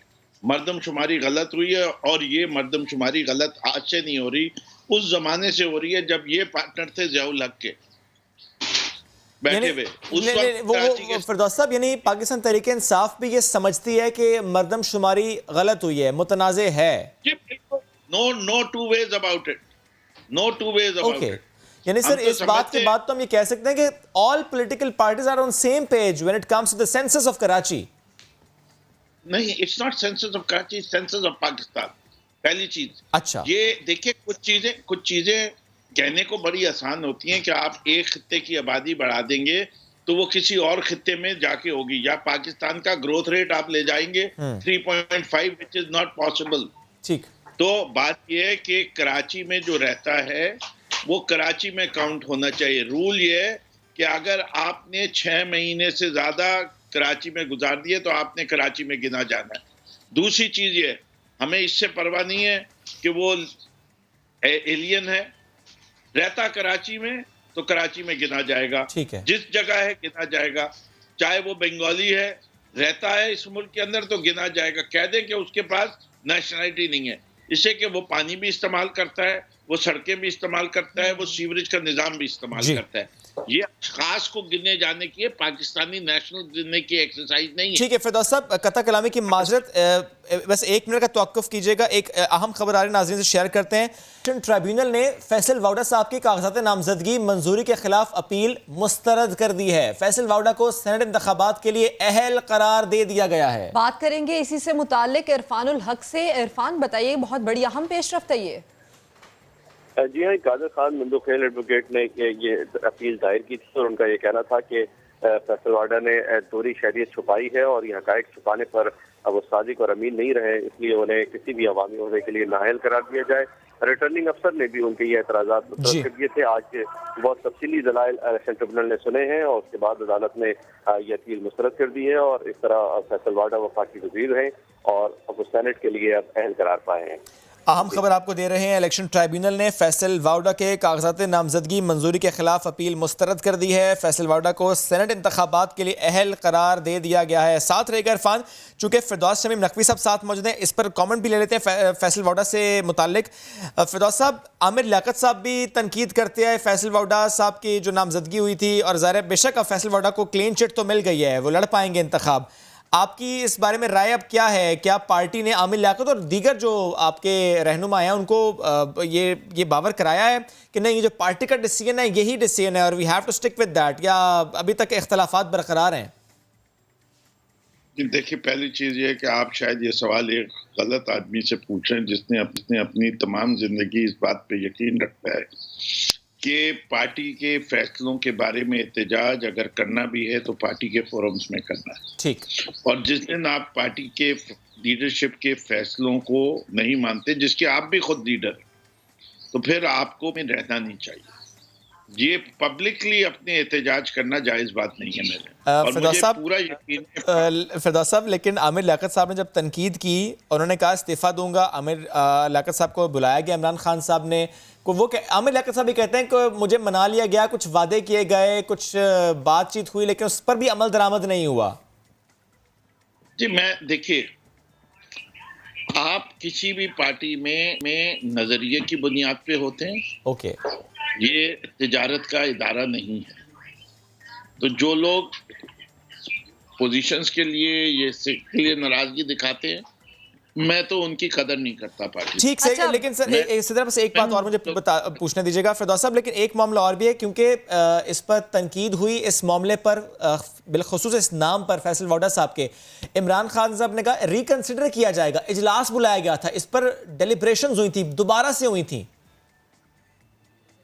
देखिए, ये तो एक पार्टी के हुस्न की बात है कि जब कोई नीचे से या कोई बात आती है कि जी हमें ये आपकी बात अच्छी नहीं लगी, तो चेयरमैन अपनी पूरी कमेटी के साथ बैठते हैं, दोबारा देख लेते हैं। और उसके बाद जो भी उनके नज़दीक वजूहात हैं उसके नज़दीक रखते हुए वो फैसल वाडा साहब को उन्होंने बेहतर समझा और वो हम सबको मानने की ज़रूरत है। अगर ये फैसला, जैसे बहुत सारे फैसले हुए, मैं आपको बताता हूँ PS 88 का फैसला जो था जिसके अंदर हमने जानशेर जनेजा को लड़ाया, मुझे इख्तिलाफ था और मैंने उसके रीजंस एंड रैशनल लिख के भेज दिए थे और जब लिख के भेज दिए थे तो अब वो रीजंस और रैशनल आज पार्टी के रिकॉर्ड का हिस्सा है और जब इसकी प्रोग्रेसेस होगी तो दोबारा वो कंसिडर कि फिरदौस तकवी सही थे या कोई और सही था। यही जमहूरियत का हुस्न है। बिल्कुल। अब फिरदौस साहब, इसके ऊपर आपने कमेंट कर दिया, लेकिन जिस टॉपिक पे हम बात कर रहे हैं उसी पर वापस आते हैं। हाफिज नईम रहमान साहब, एक तो फिरदौस साहब ने जितनी गुफ्तगू की, इस पर आप जो कमेंट करना चाहते हैं, जो जवाब देना चाहते हैं, वो भी दीजिएगा। दूसरी बात ये कि तनकीद बराए तनकीद और इसी तरह से एक तरफ से एहतजाज होना, दूसरी तरफ से उसके ऊपर और मजीद रद्द-ए-अमल आना, सिर्फ ये मामला यहीं तक रहेगा या इन दरीना मसाइल का कोई हल भी है? मिल बैठ कर भी इस पर बात हो सकती है? अच्छा, इस पर मैं आता हूँ, लेकिन उससे पहले मैं फिरदौस भाई को मुबारकबाद देता हूँ कि फैसल वाडा साहब की मंजूरी और या अगर वो मुंतखब भी हो जाएंगे तो पीटीआई अक्सरियत के बजाय अस्करियत की तरफ मज़ीद जो है वो आगे बढ़ेगी। और मैं इसलिए किसी और वजह से नहीं कह रहा, इसलिए कि फैसल वाडा साहब के अंदर ख़ुद भी इतनी अस्करियत है कि वो चाइना की एम्बेसी में पिस्तौल लेकर पहुंच गए थे, तो ये लोग इनके लिए सिक्योरिटी गार्ड का भी फरीज़ा इंशाल्लाह वो सेनेट में अदा करेंगे। और देखें, पार्टी में जमहूरियत का हुस्न तो हमने देख लिया है हर पार्टी के अंदर, मैं ज़्यादा तफसील में नहीं जाता। ये कौन सी जमहूरियत है जो सिर्फ अरबपति और खरबपति लोगों को ही सेनेट के टिकट देती है? और नहीं, फैसल जावेद साहब जब साथ हमारे मौजूद थे, हमने उनसे पूछा था कि आप कैसे मुंतखब हुए, तो उन्होंने कहा था कि चंद हज़ार रुपए दिए थे और जो कि देने ही होते हैं कागज़ात नामजदगी जमा कराने के मामले पर। उन्होंने कहा कोई पैसा नहीं दिया था। तो आप ये नहीं कह सकते सर कि सारे ही पैसे वाले आते हैं। नहीं, वो ठीक है, मैंने तो बस एक वैसी बात कर दी है। अच्छा, अब मैं आता हूँ उस मसले की तरफ कि जो इस वक्त शेयर करते हैं कि मर्दमशुमारी के मामले पे जो फिरदौस भाई ने जितनी बातें कही है ना कि ये कौन कराता है, ये बात सही है, नून लीग के ज़माने में 2017 में हुई थी, लेकिन 2018 से तो पीटीआई की हुकूमत है ना। और काउंसिल ऑफ कॉमन इंटरेस्ट में अगर ये डिसीजन मौजूद है कि 5% ब्लॉक खोले जाएंगे तो ये डिसीजन पर अमल दरामद कराना तो विफाक की जिम्मेदारी है। ये सिर्फ पॉइंट बाय पॉइंट कमेंट ले लेते हैं। ये जो आपने बात की इसका कमेंट ले लेते हैं। फिरदौस साहब प्लीज रिस्पॉन्ड कीजिए। हवाई बात नहीं करें हाफिज साहब, आपसे हवाई बात नहीं मैं एक्सेप्ट करूंगा, बाकी से कर लूंगा, आपसे नहीं करूंगा। आप एक सच्चे में हमारा आपका एक बड़ा इत्तेहाम का रिश्ता चलता है, ये अगर आपने दिखा दिया। नहीं, आप फरमाइए। मैं आपसे माफी भी मांगूंगा, पब्लिकली अपोलोजाइज करूंगा। आप नहीं दिखा सकते, मैं इस मामले में खुद इन डेप्थ गया हूं और आपको पता है मैं हल्की बात नहीं करता। नहीं, किस बात पे? किस पे? मर्दमशुमारी काउंसिल ऑफ कॉमन इंटरेस्ट का ये फैसला है नहीं है? हाँ ना, तो ये तो है ना 5% ब्लॉक को इसको रीओपन किया जाएगा। नहीं जी, ये आप काउंसिल ऑफ कॉमन इंटरेस्ट का फैसला नहीं है, ये मैं कह रहा हूँ। अच्छा, कहाँ का है? कमेटी में डिस्कशन हुआ था, कमेटी का डिस्कशन है, not minuted, council of common interest का नहीं है। हमने इसमें बहुत अच्छा फिरदौस भाई, आप चेक कर लीजिएगा, मैं उसी पे स्टैंड करता हूं। अगर मेरी बात गलत होगी मैं माफी मांग लूंगा। जो कमेटी थी उसने 1-2% की बात की है, सेनेट की कमेटी ने 1 और 2% की बात की है, काउंसिल ऑफ कॉमन इंटरेस्ट ने 5% की बात की है। बहरहाल आप इसको चेक कर लीजिएगा। अच्छी बात मैं आपके अच्छा मैं आगे बात करता हूँ। एक मिनट नईम रहमान साहब, फिरदौस साहब को पॉइंट क्लियर करने दीजिएगा। जी फिरदौस भाई।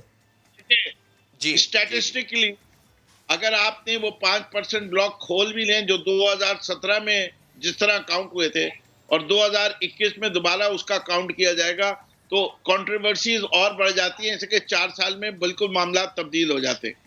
तो इसलिए उसको ट्रेसेबिलिटी करना कि 2017 में वो था या नहीं था, कितने चले गए, कितने नए आए, ये सारी चीजें और इनको रिजॉल्व करने में इतना टाइम लग जाएगा और एक एक्सरसाइज यूजलेस होगी। इसलिए बेहतर ये है कि हम सबको एक फैसला करना चाहिए कि 2021-22 में मर्दमशुमारी दोबारा होनी चाहिए। ठीक है, हमें 10 साल इंतजार नहीं करना है। बिल्कुल सही। हाफिज नईम रहमान साहब, आप बताइए ये बात दुरुस्त है 21-22? हाँ, देखें 5% ब्लॉक का फैसला है ये अप्रैल 2018 का, ठीक है। फिर उसके बाद बार बार मीटिंग्स जो है वो डिले होती रहीं और अभी भी सीसीआई की मीटिंग हुई लेकिन इसमें एजेंडे पे होने के बावजूद इस पर डिस्कशन नहीं हुआ, जिसकी जिम्मेदारी ज़ाहिर विफाक की बनती है। दूसरी बात यह है कि 5% ब्लॉक खोलने की बात 6 महीने के अंदर अंदर करने की हुई थी, चलें साल में हो जाती तो पूरे पाकिस्तान में ये बात पता चल जाती है कि सेंसस सही हुआ है कि गलत हुआ है। चौथी बात इसमें ये जो फिरदौस भाई ने कहा ना, ये तो बात हो गई, सेंसस मुतनाज़े है, वो तो खुद मान रहे हैं, जब तमाम पॉलिटिकल पार्टीज माने तो इस पर तहकीक क्यों हो रही है कि सही थी या गलत थी? वो तो सर हो गया मामला। नहीं भाई, तो उसके बाद ये 2023 की डेट क्यों दे रहे हैं कि उससे पहले हम कर लेंगे? नहीं, वो तो 21-22 कह रहे हैं। से अगर ये हुकूमत में है और इनको ये बात पता है, 21 और 22 कह रहे हैं, हसासियत भी पता है। सुने नहीं कह रहे ना, ये तो सिर्फ इनकी राय है ना, इनकी पार्टी क्या कह रही है ये तो पूछें। मैं आपको ये भी बताता हूँ 21-22 की मैं फर्म डेट क्यों नहीं दे रहा, इससे कि कोविड के जमाने में इस वक्त ये एक्सरसाइज टेक्निकली अगर की जाएगी मसला है। दूसरी हमारी पहली कोशिश क्या है?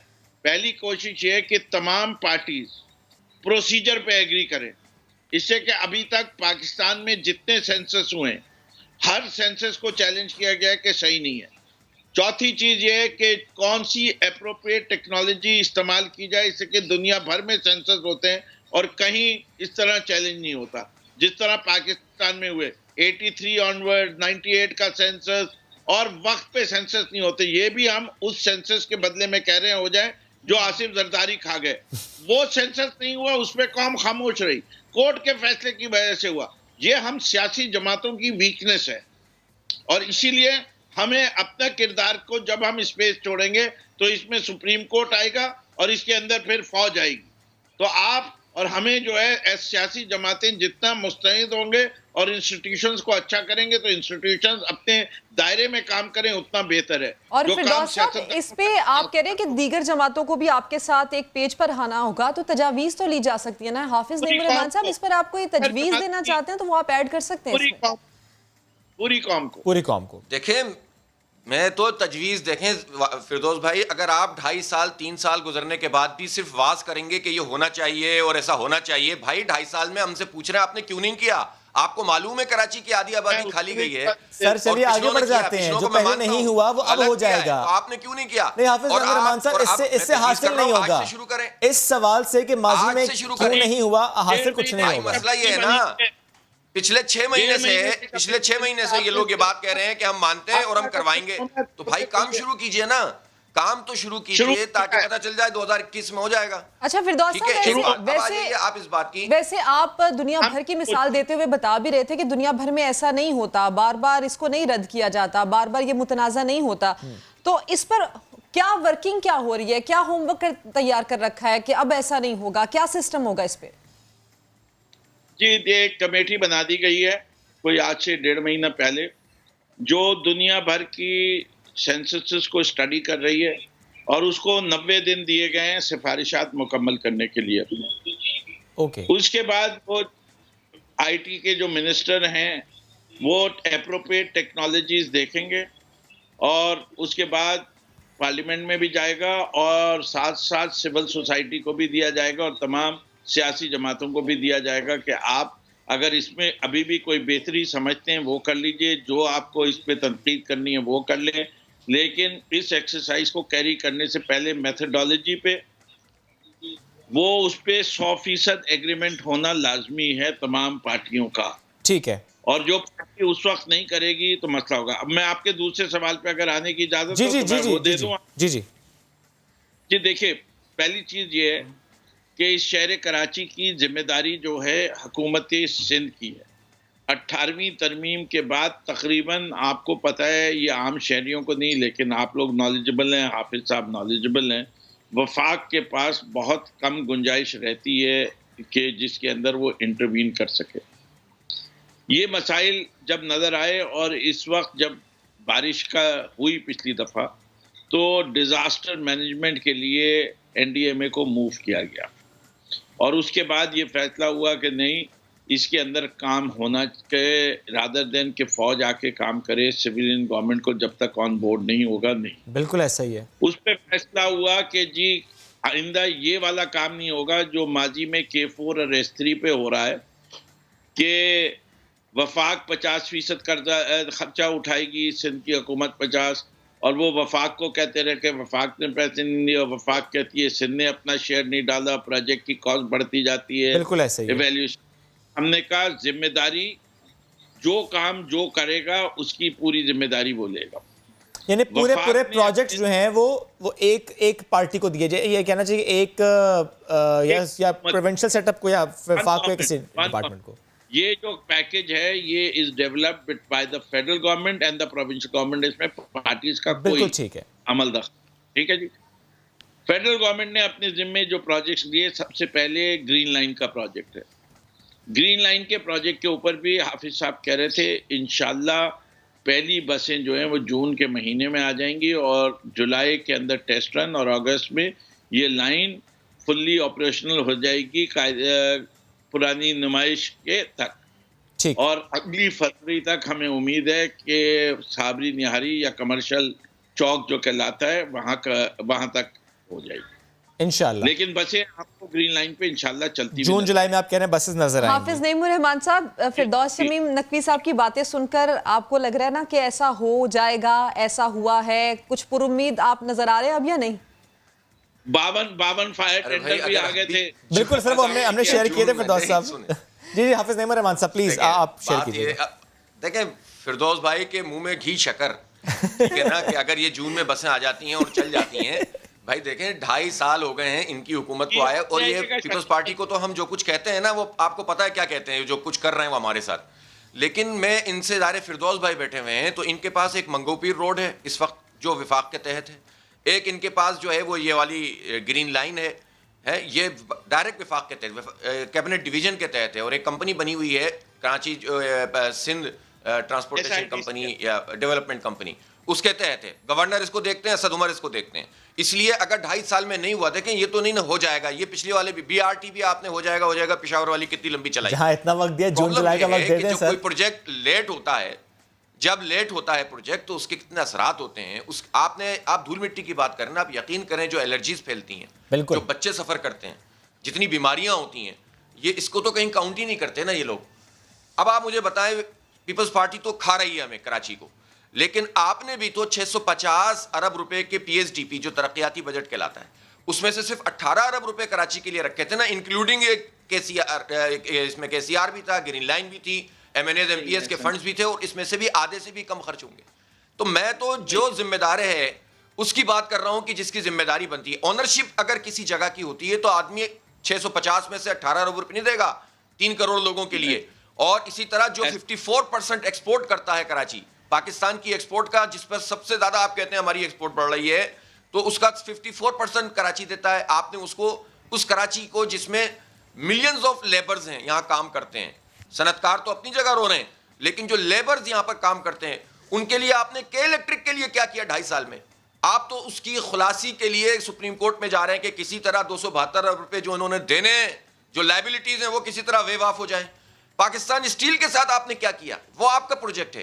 पीपल्स पार्टी बैठेगी, मैं एक एक करके उनसे बात करूंगा।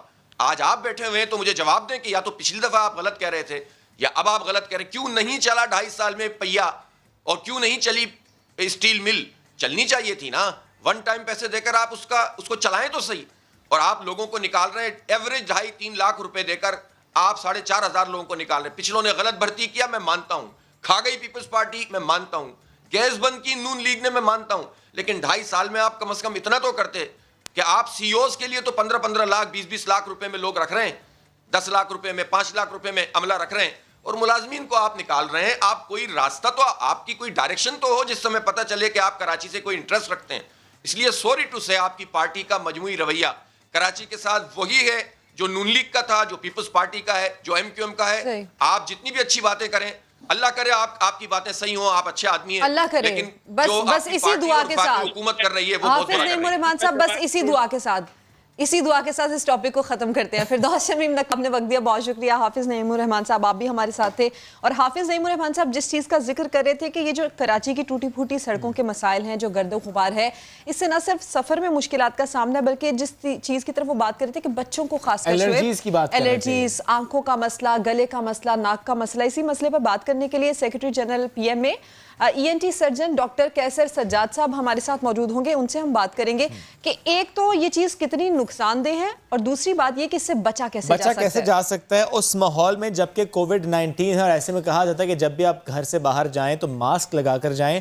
तो शायद यही सोच रही है इंतजामिया कि चूंकि हम सब मास्क लगाकर बाहर जाएंगे, चाहे बाहर डस्ट हो कोई मसला नहीं, तो जनाब बहुत से लोग हैं जो मास्क नहीं लगा के जाते हैं और ड्यू टू दिस डस्ट उन्हें एलर्जी हो जाती है। और वैसे भी कहा जाता है कि जिसको एलर्जी हो, जिसको सांस का मसला हो, सांस की तकलीफ हो और उससे खुदा न खास्ता कोरोना हो जाए तो उसकी हालत ज़्यादा बिगड़ जाती है। एक और चीज़ शुएब के कराची में जैसे बेशुमार प्रोजेक्ट्स ऐसे हैं जिनको शुरू कर दिया जाता है, अक्सर जगहों पर सड़कें खोद दी जाती हैं लेकिन बाद में वो मुकम्मल नहीं किए जाते, तो मास्क तो हमने चेहरे पे पहन रखा होता है लेकिन जब हम वहाँ पर काफ़ी टाइम खड़े होकर इंतज़ार करते हैं उस धूल मिट्टी में, फिर वो डस्ट अपने घरों में साथ लेकर जाते हैं, तो ये बच्चों के लिए काफ़ी नुकसानदेह होती है। बिल्कुल, ये दुरुस्त बात है सदरा आपकी, और ज़ाहिर है हम सबको इस बारे में ये समझना चाहिए कि हम कैसे बच सकते हैं और इसके साथ साथ इंतज़ामिया को भी होश के नाखून लेने होंगे कि ठीक है, तरक्याती काम जब जारी होता है उसके बाद उसे मुकम्मल कर दीजिए। और दूसरी बात है कि जहाँ जहाँ पर भी मलबा होता है वहाँ या फॉर दैट मैटर खुदाई होती है, पानी का छिड़काव अगर हो जाएगा तो डस्ट कम हो जाएगी। डॉक्टर कैसर सज्जाद साहब ने हमें ज्वाइन कर लिया है,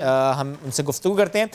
डॉक्टर साहब, इस वक्त कराची की सूरत हाल आपके भी सामने है, वो K4 चौरंगी हो, वो दीगर इलाके हों, जहाँ जहाँ पर भी किसी ज़माने में तरक्याती काम हुआ था या फॉर दैट मैटर अभी अभी तरक्याती काम अगर हो रहा है, तो जहाँ खुदाई हुई वहाँ पर मिट्टी है और कहीं कहीं पर मलबा, जो मलबे का ढेर होता है वहाँ पर हम देखते हैं कि डस्ट है, तो ड्यू टू दिस डस्ट लोगों में एलर्जीज़ ज़्यादा हो रही हैं। प्लीज़ आप अपना नॉलेज, अपनी इन्फॉर्मेशन शेयर कीजिएगा कि क्या मामला हैं, क्या वाकई ये मामला संगीन होते जा रहे हैं? बिस्मिल्लाहिर्रहमानिर्रहीम, बहुत शुक्रिया आपका। देखिए, ये बिल्कुल ऐसे ही है और संगीन तो बहुत अरसे से हो रहे हैं, आज का नहीं है, और दिन ब दिन इसमें इजाफा हो रहा है संगीनी में। उसकी वजह यही है कि जैसे आपने निशानदेही की कि ये जो रोड्स बनते हैं उसका जो मटेरियल होता है वो वहाँ पड़ा होता है, लोगों के घर बनते हैं उसका मटेरियल रोड पे पड़ा होता है और गाड़ी से वो सारा फिजा में आता है। फिर जो हमारे यहाँ कम से कम जो 30,000 टन कराची में रोजाना जो कचरा डोमेस्टिक वेस्ट आता है वो उसको तकरीबन मेरे ख्याल में 12 से 13,000 टन जो है उठाया जाता है, बाकी सारा का सारा शहर में मौजूद होता है और फिर उसको वहीं जला दिया जाता है, जिसकी वजह से फिर वो पॉल्यूशन होता है। फिर एक चीज और मैं आपको बताऊं कि जो फिजाई आलूदगी इतनी बुरी तरह से खराब हो रही है कि जो लोड शेडिंग होता है, और आपने देखा है कि जगह जगह पे बाजारों में, घरों में लोगों ने छोटे छोटे जनरेटर रखे हुए हैं और उसका जो धुआं है वो अपार्टमेंट के जरिए या घर में या बाजारों के अंदर लोग उसको इनहेल कर रहे हैं। ये नजर नहीं आता है, फौरी तौर पे लोग बीमार नहीं होते हैं, ये स्लो पॉइजनिंग है। तो ये इस तरह की बहुत सारी इश्यूज। सर, इन सारे पोल्यूटेंट्स का हमारे इन्वायरमेंट में होना, जिस तरह आपने कहा स्लो पॉइजन है कि जो नज़र भी नहीं आ रहा, हम उसे इनहेल करते जा रहे हैं, वो चाहे मिट्टी है, वो चाहे स्मोक है, वो चाहे और इरिटेंट्स हैं। सर, इससे एक्सट्रीम केसेस क्या होते हैं? देखिए, एक्सट्रीम केसेस तो आपको एक आम आदमी को समझने के लिए कि सांस की नाली और फेफड़े को शुरू में बहुत ज्यादा नुकसान पहुंचता है, यहाँ तक कि आपकी अमवात भी हो सकती है, इसमें मौत भी लोगों की हो रही है। अच्छा डॉक्टर साहब, सॉरी टू इंटरप्ट यू, अगर हम इस तरह से बात करें कि एक ये मसाइल तो अपनी जगह पर हैं, पता नहीं इनका हल कब होगा, ये मिट्टी कब हटेगी, लेकिन कोविड ने एक चीज तो सिखा दी, मास्क पहनना सिखा दिया। क्या मास्क पहनने से मुकम्मल तौर पर बचा जा सकता है इनसे? क्योंकि सांस से आप कह रहे हैं कि इनहेल होते हैं, लेकिन ये जो डस्ट है, पोल्यूशन है, ये और किस तरह से इंसान को मुतासर करती है? मास्क पहन लेना सिर्फ यही सेफ है या कुछ और भी करना होगा इसके लिए? देखिए, मैं समझता हूं कि ये कुदरत की तरफ से, क्योंकि कराची की अगर बात करें पर्टिकुलरली तो सिंध हाई कोर्ट ने 3 दफा वार्निंग दी थी कि इसको जो फिजाई आलूदगी इसको ठीक कर लिया जाए। वो तो ठीक नहीं हो सका, बल्कि उसमें मजीद इजाफा हुआ। लेकिन कुदरत ने ये एक मास्क का जो सिस्टम बना दिया हमें, इससे बहुत हद तक आप इस डस्ट से जहां से आप गुजर रहे हैं, जब आप मास्क पहने हुए होते हैं तो उस थोड़ी बहुत उसमें आपकी कमी आती है। जब मास्क हटा देंगे आप तो यकीनन सारा का सारा धुआं, सारा का सारा। ठीक है, एक बात और, ये तो आपने कहा कि मास्क पहन लेंगे तो काफी हद तक बच जाएंगे, लेकिन सर, जैसा मैंने पहले भी कहा, 4K चौरंगी और ऐसे बहुत से और इलाके जहां से गुजरने वालों के लिए मसाइल ज्यादा हैं, आंखों से भी तो सर ये मामला जुड़े हैं, उसके लिए क्या किया जाए? देखिए, बिल्कुल है, यही मैं कह रहा हूँ, आंखें हैं, स्किन है आपकी, आपका जो जिल्द है वो भी इफेक्ट होता है। आंखें जो है आपको कंजक्टिवाइटिस यानी कि इन्फ्लेमेशन, सोजिश हो सकती है आपकी। एक बिल्कुल शुरुआत की मैं बात कर रहा हूँ, और आगे चल के ये आंख के मजीद प्रॉब्लम पैदा कर सकते हैं। लेकिन नाक की एलर्जी, सांस की नाली का नैरो हो जाना, उसकी सोजिश हो जाना, फिर फेफड़े के अंदर ब्रोंकियल एस्थमा यानी जिसको दम्मा कहते हैं, हमारे यहाँ इतना कॉमन होता जा रहा है। फिर अगर मैं अपने शोबे की बात करूं तो जो एलर्जी है, लोगों में छींके आना, नाक का बंद होना, नाक की हड्डी टेढ़ी हो गई है, इस तरह की बेतहाशा लोग हमारे पास आते हैं। और इनमें इजाफा हो रहा है क्योंकि ज़ाहिर है इन इन्वायरमेंटल जो इरिटेंट्स हैं इस पर काबू नहीं पाया जा रहा। तो मास्क का इस्तेमाल भी लाजमी, और जहाँ पर डस्ट ज़्यादा है, स्मोक है या ऐसे इरिटेंट्स हैं तो वहाँ पर ग्लासेस का भी इस्तेमाल करना होगा, अदरवाइज़ जो है हम बीमारियों की तरफ चले जाएंगे। Thank you very much. Doctor Qaiser Sajjad मौजूद थे, आप हमसे गुफ्तगू कर रहे थे। लेकर चलते हैं आपको वहां पर जहां पर ऐसे कोई इरिटेंट्स मौजूद नहीं है, जहां फजा साफ है, साफ सुथराई और खूबसूरत मनाज़र और वो ग्रीन सी जो कहना चाहिए ना, ये जनाब ऑस्ट्रो टर्फ है या एक्चुअल ग्रास होती है? मुझे जिस इलाके की आप बात करें, मुझे तो ये एक्चुअल लग रही है। क्या बात है, ज़बरदस्त। वो ज़रा हॉकी के उसमें होती है ऑस्ट्रो टर्फ, लेकिन ये खूबसूरत मनाज़र हम आपको दिखा रहे हैं गवादर स्टेडियम के। दिल करता है रोज़ाना शो में ना एक बार तो इसकी झलक ज़रूर देख ली जाए, चूँकि इतने खूबसूरत ये मनाज़र हैं, और दिल करता है, बल्कि मैं कहता हूँ ये पुकारता है, गवादर इज कॉलिंग यू। आपकी ख्वाहिश अनकरीब पूरी होने वाली है। इंशाल्लाह, आप दुआ दीजिए।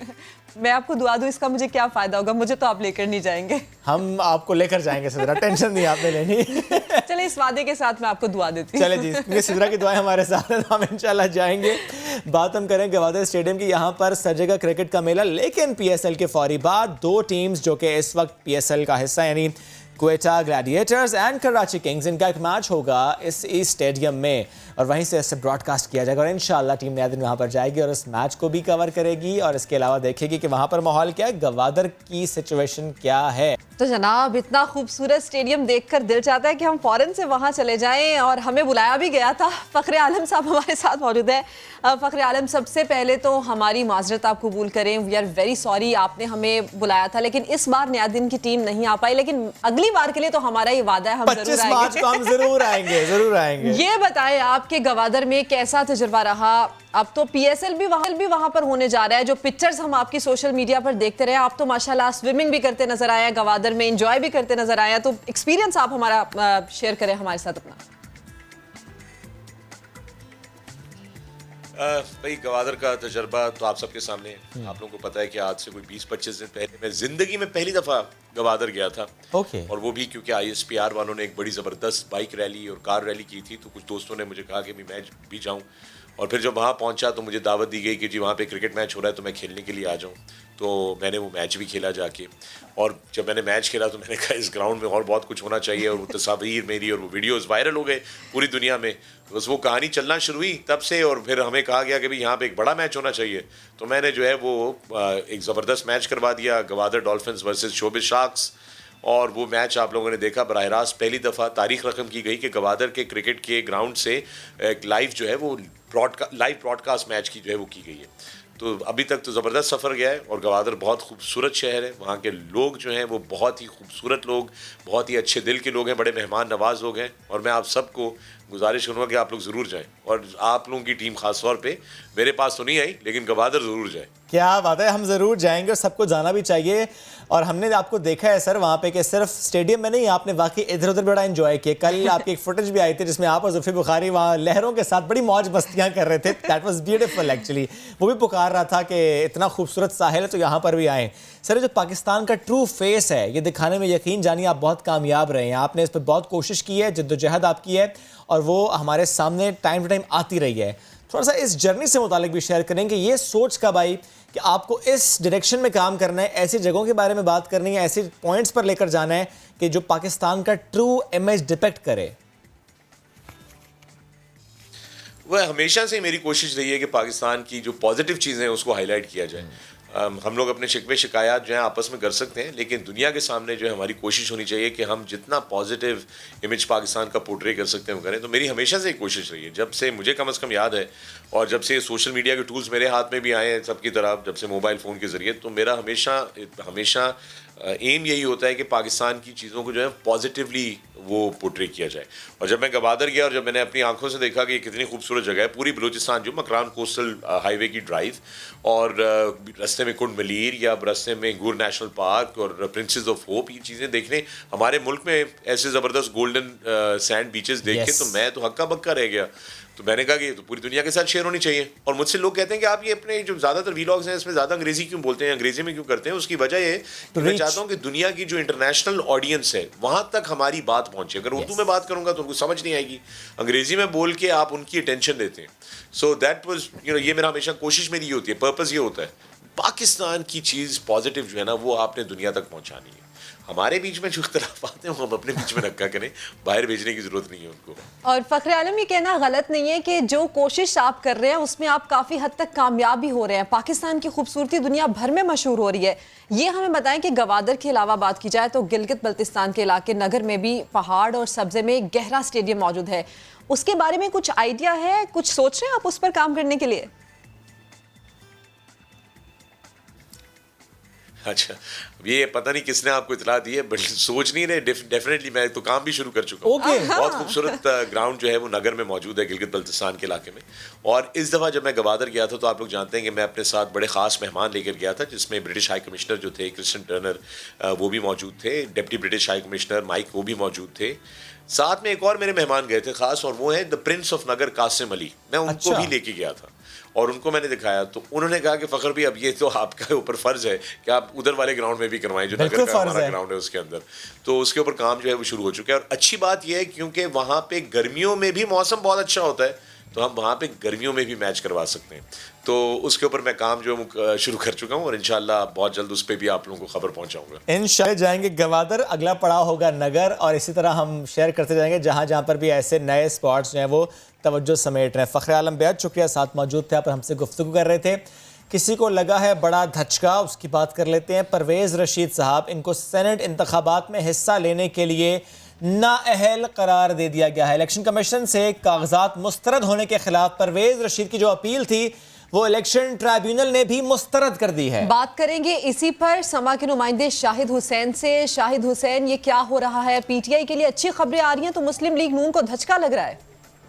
जी, जो एतराज दायर किया गया था वो था तो पंजाब हाउस के वाजिबात अदा करने का था, लेकिन आज जो एतराज कुनिंदा थे पीटीआई की तरफ से, जो उनके वकला थे, उन्होंने एक और फैसले का हवाला भी दिया सुप्रीम कोर्ट के उस फैसले का जिसमें अताउल हक कासमी की तकरीरी को कलअदम करार दिया गया था और इसके वाजिबात की वसूली का कहा गया था।